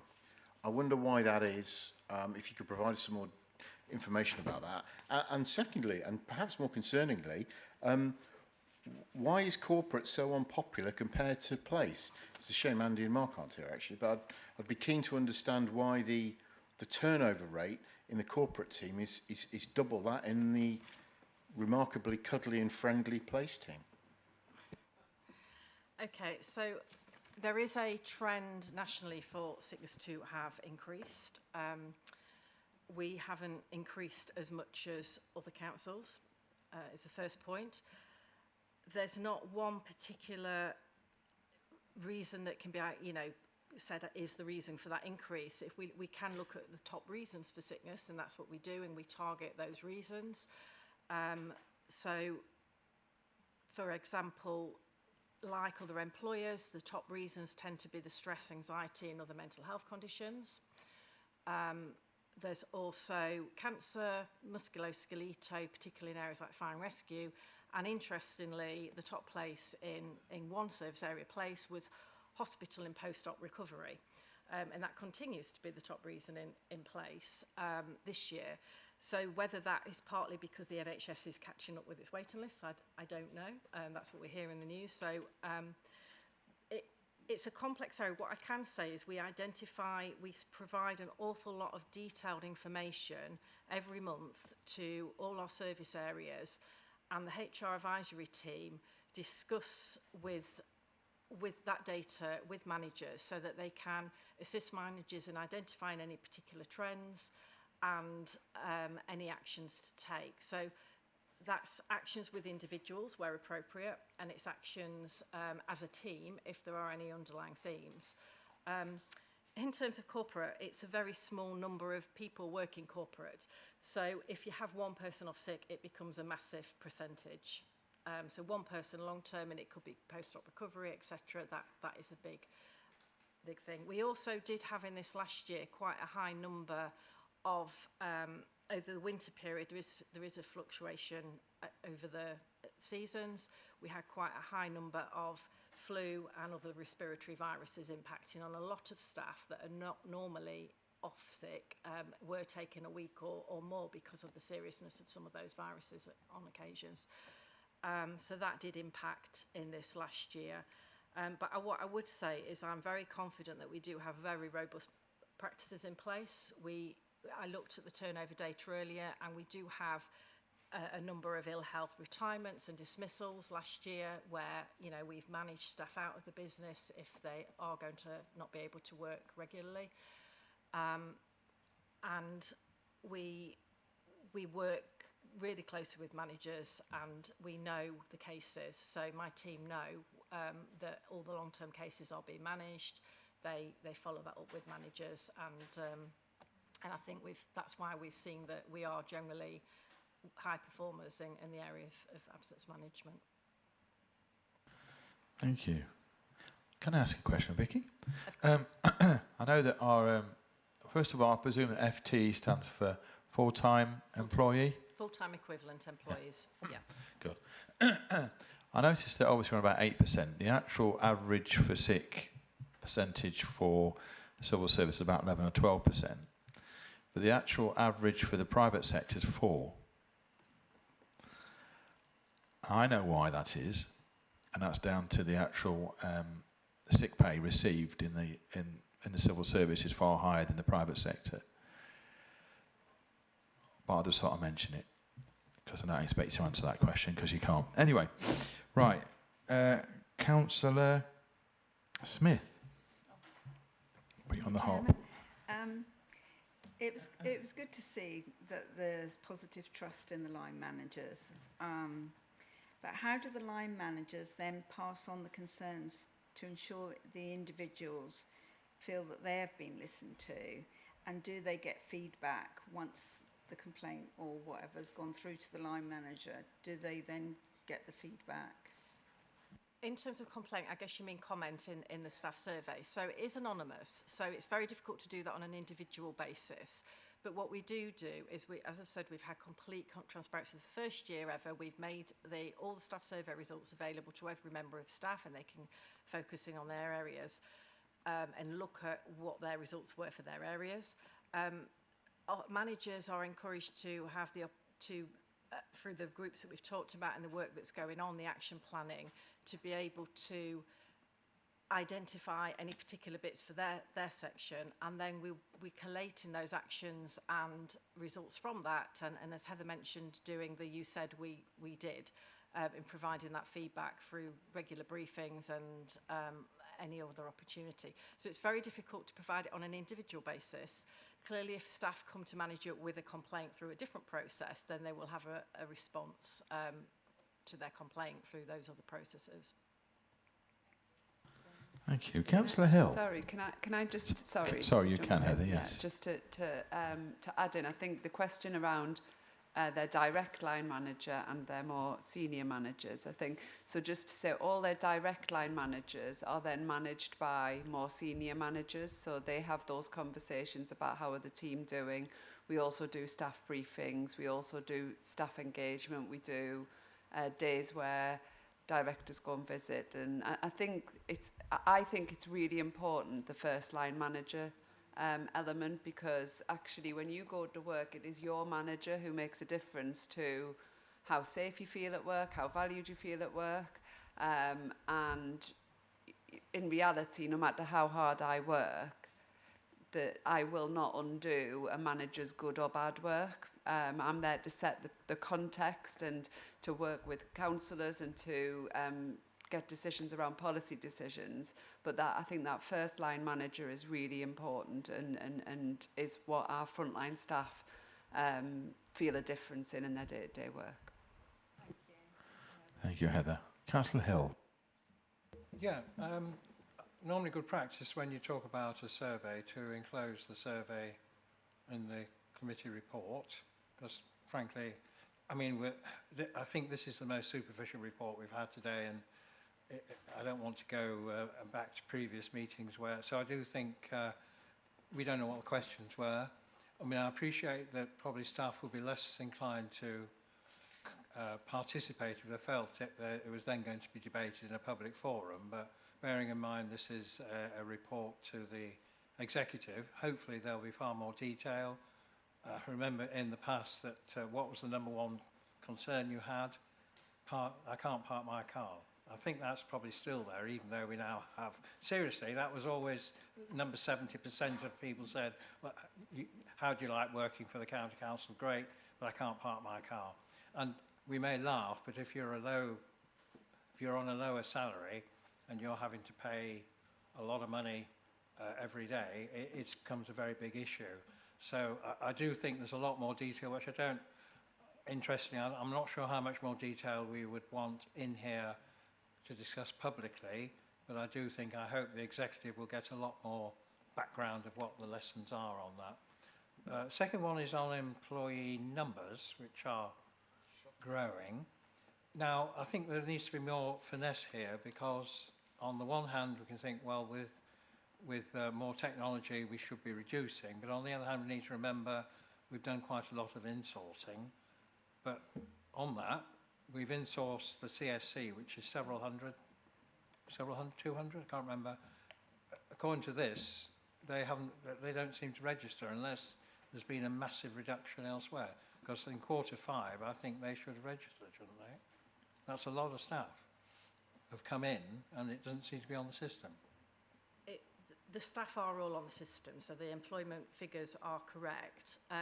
Obviously, the increases in staff sometimes balanced with leavers as well. We've had, as you said, identified a number of tupies into the council. Sometimes we've also converted staff from agency into permanent roles, etc. And equally, we've had leavers from the council. So the turnover figures have overall, the trend has been an increase over last year, as you identified. But I think you're talking, yeah, quarter 4 does look like a slight drop. I'm just trying to see the... I see into it. I mean, I can't exactly remember when. I mean, obviously, we've insourced finance people. There's been quite a bit of insourcing over the years, but I'm saying that we've insourced, is it 200 plus people in the CSC? And are we saying that's accounted for the fact that... so what I'm really saying is when you present these figures, it's probably helpful to understand how much of that is in change of like insourcing, which is, and how much is actually just... So to me, those figures don't really make sense unless there's been a massive reduction. Yeah, there is always a lot of retirements in the last quarter as well. So if people wish to retire, and we did have a number of the voluntary turnover, I did check, and there was over 100 people retiring. Often those retirements tend to happen towards the end of the year as well. But we can certainly provide more detail on the breakdown of the figures, how they've changed in the last quarter, if you wish. So in terms of insourcing, probably have a separate column, say these following staff came into the organisation. I mean, again, it's really for I think the detail is probably best crawled over by the executive when they meet. Yeah, and either certainly privately or formally. The first part of your question, the detail in terms of reasons behind, more detail around the questions. There's been quite a lot of presentations developed and provided by my equivalent, the Deputy Head of HR in Learning and Development. Her team look after the staff survey, and they've provided quite a lot of detailed data to various different meetings, and that does include things like reasons, as you identified, complaints about facilities and some of those specifics. This was a corporate staff survey, was it? It was a corporate one. So in future, can we see the questions? Because we all know you can, and politicians are very good at this, only asking the questions they want, the answers they want to receive. So okay, I'll feed that back.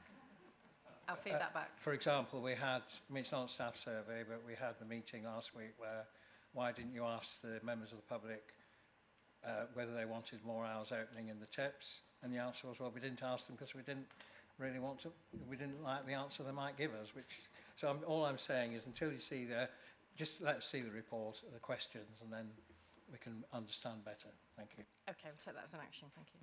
Thank you. Councillor Collier. Thank you, Chair. Thank you. I've got two questions, if I may, please. Thank you. One is, I'm really pleased to see that the line managers are there for staff to go to. Very important. But what if the problem is with the line manager? Do they feel confident then in going to a more senior manager, please? So we have our normal, usual HR policies that enable people to raise complaints and grievances if they have a complaint about their manager. And part of that policy is that if it is about their manager, they would raise it with a more senior manager. So that process is in there. And can I just carry on from that? Are you getting a sort of sense that they're confident in doing that and going to a senior manager? I think we don't have an excessive number of grievances, but we have a kind of healthy level of grievances, which shows that issues are raised. And there are a number of other support mechanisms people could go to if they weren't confident, through various support groups, and they can come directly to HR as well if they had a real concern about the process within their department. And we occasionally, very occasionally, get complaints that way. Okay, I just wondered, because if you've got to work with somebody, you don't want to upset the cart, if you've got to work alongside your senior manager or your line manager. And we often try, our grievance policy was renamed resolution policy last year, and we encourage resolution, and we have the HR team have all over the last 2 years been trained in mediation. So often if it's a relationship issue, we encourage that mediation to resolve things informally. And that often has been successful. Is this in confidence they do this? I mean, if you've got a grievance against your line manager, say, do you then report it in confidence to a senior manager, or is it an open thing where they just go or contact their senior manager to discuss it? It's very difficult to address grievances and complaints in confidence. There are ways you can do that if there is particular concerns by the member of staff, but generally staff are confident to raise it openly and have it investigated and have actions. Thank you very much. Could I come with my second question, Yes, Chair, please? Yes, Councillor Collier. Thank you. It was regarding the sickness, and I'd like to know what actual support you give to encourage staff to get back to work. I mean, do you do a process where they may come in, especially with the stress-related illnesses, sicknesses, do you do a process where you get them in a few days or a few hours of their contract? How do you go, what support have they got, please? So we have an extensive health and wellbeing offer, and we have our own in-house employment supporting counsellors. So if it is a stress, anxiety, mental health issue, people can self-refer or be referred by the manager to have confidential counselling, and that is really successful, really high positive feedback, particularly because they can access that relatively quickly. So if you're on an NHS waiting list, you could be waiting 6 months or longer for that kind of support. So we have that in-house. We also have an extensive health and wellbeing hub where there's lots of different links to support, whether it be about bereavement, carer support, grief in loss sessions, links to St Barnabas, dementia support, because what we do find is some of those underlying reasons for staff anxiety are, we have an ageing workforce, we have an ageing population, people are supporting family members, parents that are having long-term conditions. So we work with staff to see what some of those underlying concerns are, and it might be that a member of staff feels that if they change their hours to part-time hours on a permanent basis or a different working pattern, sometimes that can help. There's a whole range of activities to try and prevent sickness and get people back to work. And then we, of course, have our occupational health contract, which we re-procured this year. We have a new provider. We've had lots of positive feedback from managers about the new provider. And again, there are referrals there for specialist treatments if necessary. That could be, you know, physiotherapy, for example, if somebody's got a musculoskeletal problem. So again, practical things that are relatively low cost compared to the sickness absence and get people back to work quicker. And we also support managers in how they can support staff as well through coaching. Thank you, Vicky. Any further questions? Thank you for your questions and comments. Yes, Councillor Gibson. Thank you, Chair. If you wouldn't mind or indulge me 2 seconds. And this is something that I asked for at the middle of last year after having quite a lot of engagement with staff and hearing some disgruntlement in different areas. I wanted to benchmark, so with the intention of trying to improve conditions wherever possible, if it was within our gift. Our staff are very important to us. Most have qualifications that are hard to recruit for. And obviously the cost of recruitment, onboarding, training is better avoided if we can, saving money for this council. We're currently in a fairly stressful period for all of our staff with the uncertainty surrounding LGR and what that means for people's positions going forward. The onus is on all of us to treat our staff appropriately, and I'm keen to make sure that happens. One action that's not been discussed, that's something I've taken forward myself with the Chief Exec, is to get out and meet as many people as possible. So the Chief Exec and I do road trips every other Friday, roughly. We're going out to all of our locations, hopefully. Starting in the south of the county, going anti-clockwise, visit as many work locations, adult centres, children's hubs, fire stations, working hubs as possible. We've met hundreds of staff so far, and they seem to like that engagement from the Chief Exec. New Chief Exec wanted to get out and meet as many people as possible. So I just wanted to assure members that we're doing everything we can do to try and improve this for the future. Thank you, Councillor Gibson. A fantastic idea. Any further questions? Oh, sorry, Councillor Corey. It's interesting, I'm delighted to see that Councillor Gibson does actually speak at Scrutiny committee meetings, but I just want to assure people that when I was the executive member for Fire and Rescue and also the executive support member for Fire and Rescue, I used to visit at least 2 fire stations a month, you know, supporting the former exec member, and then I was supported by my exec support member. So visiting fire stations regularly is something that this authority has done for years, and it's not a new thing. Thank you. Thank you.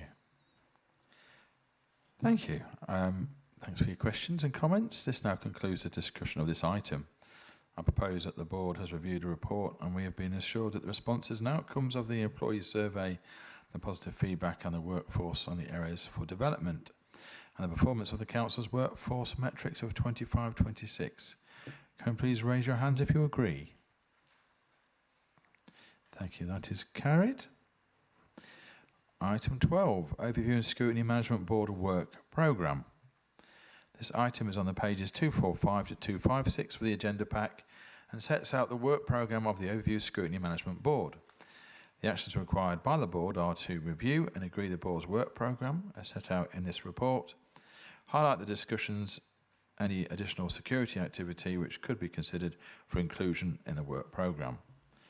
The report will be presented by Tracy Johnson, Senior Scrutiny Officer.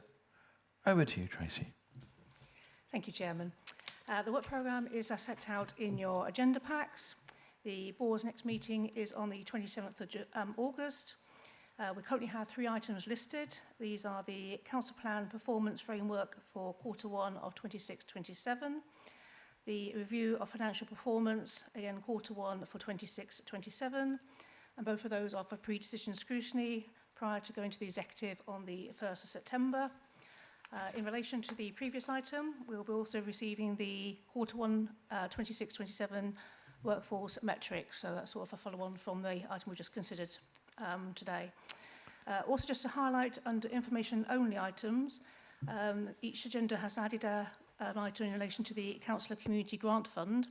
These will be update reports to keep you informed in terms of the progress with the strategic fund and the councillor funds, and provide you with oversight on how they're proceeding. There will also be, for the December meeting, that will be an item actually on the agenda for you to discuss and highlight any areas that are sort of any gaps that you notice from what's been agreed so far. And then on the April meeting, there will be an overview and sort of end of year report in terms of how that's progressed for the past year. So that's in follow-up from the decision that went at the last meeting and the feedback from the board in terms of what they'd like to see. So, so they've been added on as an information item to the board in future. Happy to take any suggestions. Thank you, Chairman. Thank you, Tracy. Councillor Davis. Thank you. I've got some suggestions for reports, for things to look at very quickly.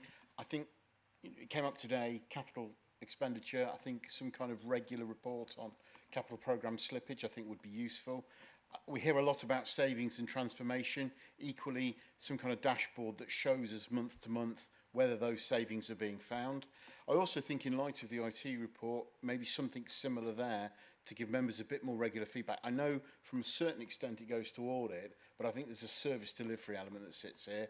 And then finally, I hate to use the acronym LGR, but I wonder whether or not we ought to be getting, as we move into the next stage, a bit more of a regular update on what's going on, how much it's costing, and what the impact on this organisation is going to be. Because let's be candid, unless it goes no, I think the impact's going to be substantial. And I don't think we should be looking at that as an annual thing. I think we should be more frequent than that, Mr. Chairman. Tracy. Yes, thank you. I'll make a note of those suggestions. In terms of LGR, there is an item listed for the September, which just be a progress update. And obviously, depending on what the outcome is, then we'll probably look at probably having a bit more regular updates as well. So, but at the moment, that's just to give you an update on what the outcomes have been from the government when they were announced. Okay. Yeah. Thank you, Tracy. Oh, sorry, Councillor Hill.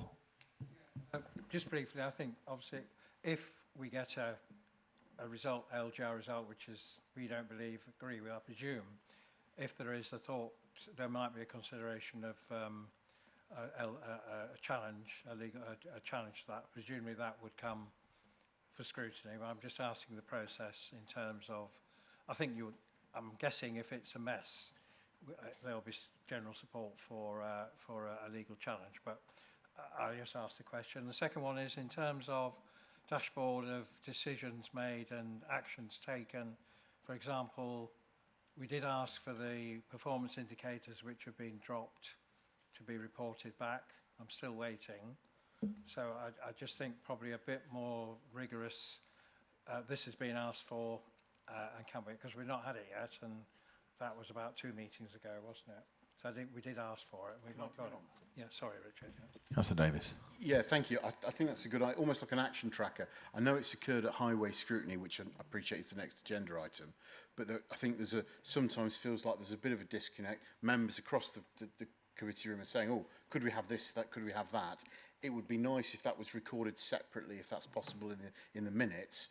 Easier for officers, and then just to whiz down and say, oh yeah, I have sent Fred those numbers they asked for. I don't know whether that's possible, Mr. Chairman. Thank you. Tracy. Yeah, something we could put together. We could do maybe something, maybe attach it to the work programme. So Tracy, sorry, just before we do that, I think we need to go in and look at that and understand it, because if we start to be tasked with loads of actions in scrutiny committees, I just want us to just go away and consider that. I see no problem with it, and I apologise you haven't had that those metrics. I think it was at the last meeting. I was here and it was at the last meeting, so I'll follow that up for you, because I know that's been worked up. It's not just one. There's been several where. So if I take those away as comments, and then we'll come back at the next OSMB and confirm what we're going to do about it. Or in the minutes. Yeah. Highlighted. Yeah. But, no problem. You know, if we ask for it. Yeah. We should get it. You should get it. Completely agree. Just by way of information, I asked when I subbed for a highways committee some months ago, I asked for some information, had to chase it 3 or 4 times. I appreciate the committees aren't tasking, but I think if councillors ask a question, it's not unreasonable to expect an answer. It's in the Constitution, after all. But also, I think a record of that is really important as a way of monitoring performance. You can see that things are being asked and that loop's being closed. I don't know, with the greatest respect, Heather, how you could object to that. I'm not objecting. I'm saying let me take it away and look at how we would do it and what it would look like. As Councillor Hill suggested, it's just a list at the bottom of the minutes. These were the things we're asked for. That is what Councillor Hill suggested. I'm saying we'll take it away and look at it and work out how we do it best. Could we record in the minutes from this meeting an action for Heather to look at the action tracker then? I think that might already be in the minutes. Thanks. An action for an action. Councillor Corey. Thank you. Just actually building on that point, we know that this council runs on money. It also runs on information. If we don't get the money we need to deliver services, we fail. If we don't get the information we need to make decisions on those or recommend decisions on those, we also fail. So a major frustration of a previous meeting was because members didn't feel as though they were getting the information they needed to recommend a decision. So if we learn something from this, is if members of the authority, we are the council, request information because that's what we think we need to make that decision or that recommendation, we would, with respect, Chairman, like that information. So the papers we've received today have been excellent. So you've seen that it's actually been a very good-natured meeting. Previous meetings, less so, because members have been frustrated. So if that's something that when you report back, in your capacity as chairman of OSMB, please, can we have comprehensive information? If members want something, then unless it's confidential, then really, what's the problem in us being given that information in a timely manner and not have to make repeated requests for it? It just frustrates us, and we get annoyed and annoying, which is not very nice. Thank you. Thank you, Councillor. You would never be annoying, Councillor Corey. Thank you very much. Any other questions? Thank you for your questions and comments. This now concludes the discussion of this item. Suggested proposal that I propose that we approve the work programme subject to the consideration of any items listed in discussions. Can you please raise your hand if you agree? Thank you. It is agreed. Okay. Item 13, Scrutiny Committee's work programmes. The report on pages 257 to 286 provides an overview of the work programmes of other scrutiny committees that the board has oversight of. Discussions on details of particular items are appropriately held at the relevant meeting of the Scrutiny Committee. The action required is to note the planned work programmes for the scrutiny committees. Should you wish to comment on any of these work programmes, please contact the Senior Scrutiny Officer following this meeting. Thank you very much. Well, can I just you add, can. Building on what Councillor it's very variable, the quality of reports that scrutiny committees are producing. So I do think, as part of your chairman of this committee, that we need some more consistency, and so we can get pleasant meetings across the board where people will disagree, but at least they're disagreeing on fact and not on conjecture. So Thank you, Councillor Hill. with you, Chairman. I concur. Thank you very much. That's the end of the meeting. Thank you for your patience. You may go and hydrate. Thank you very much.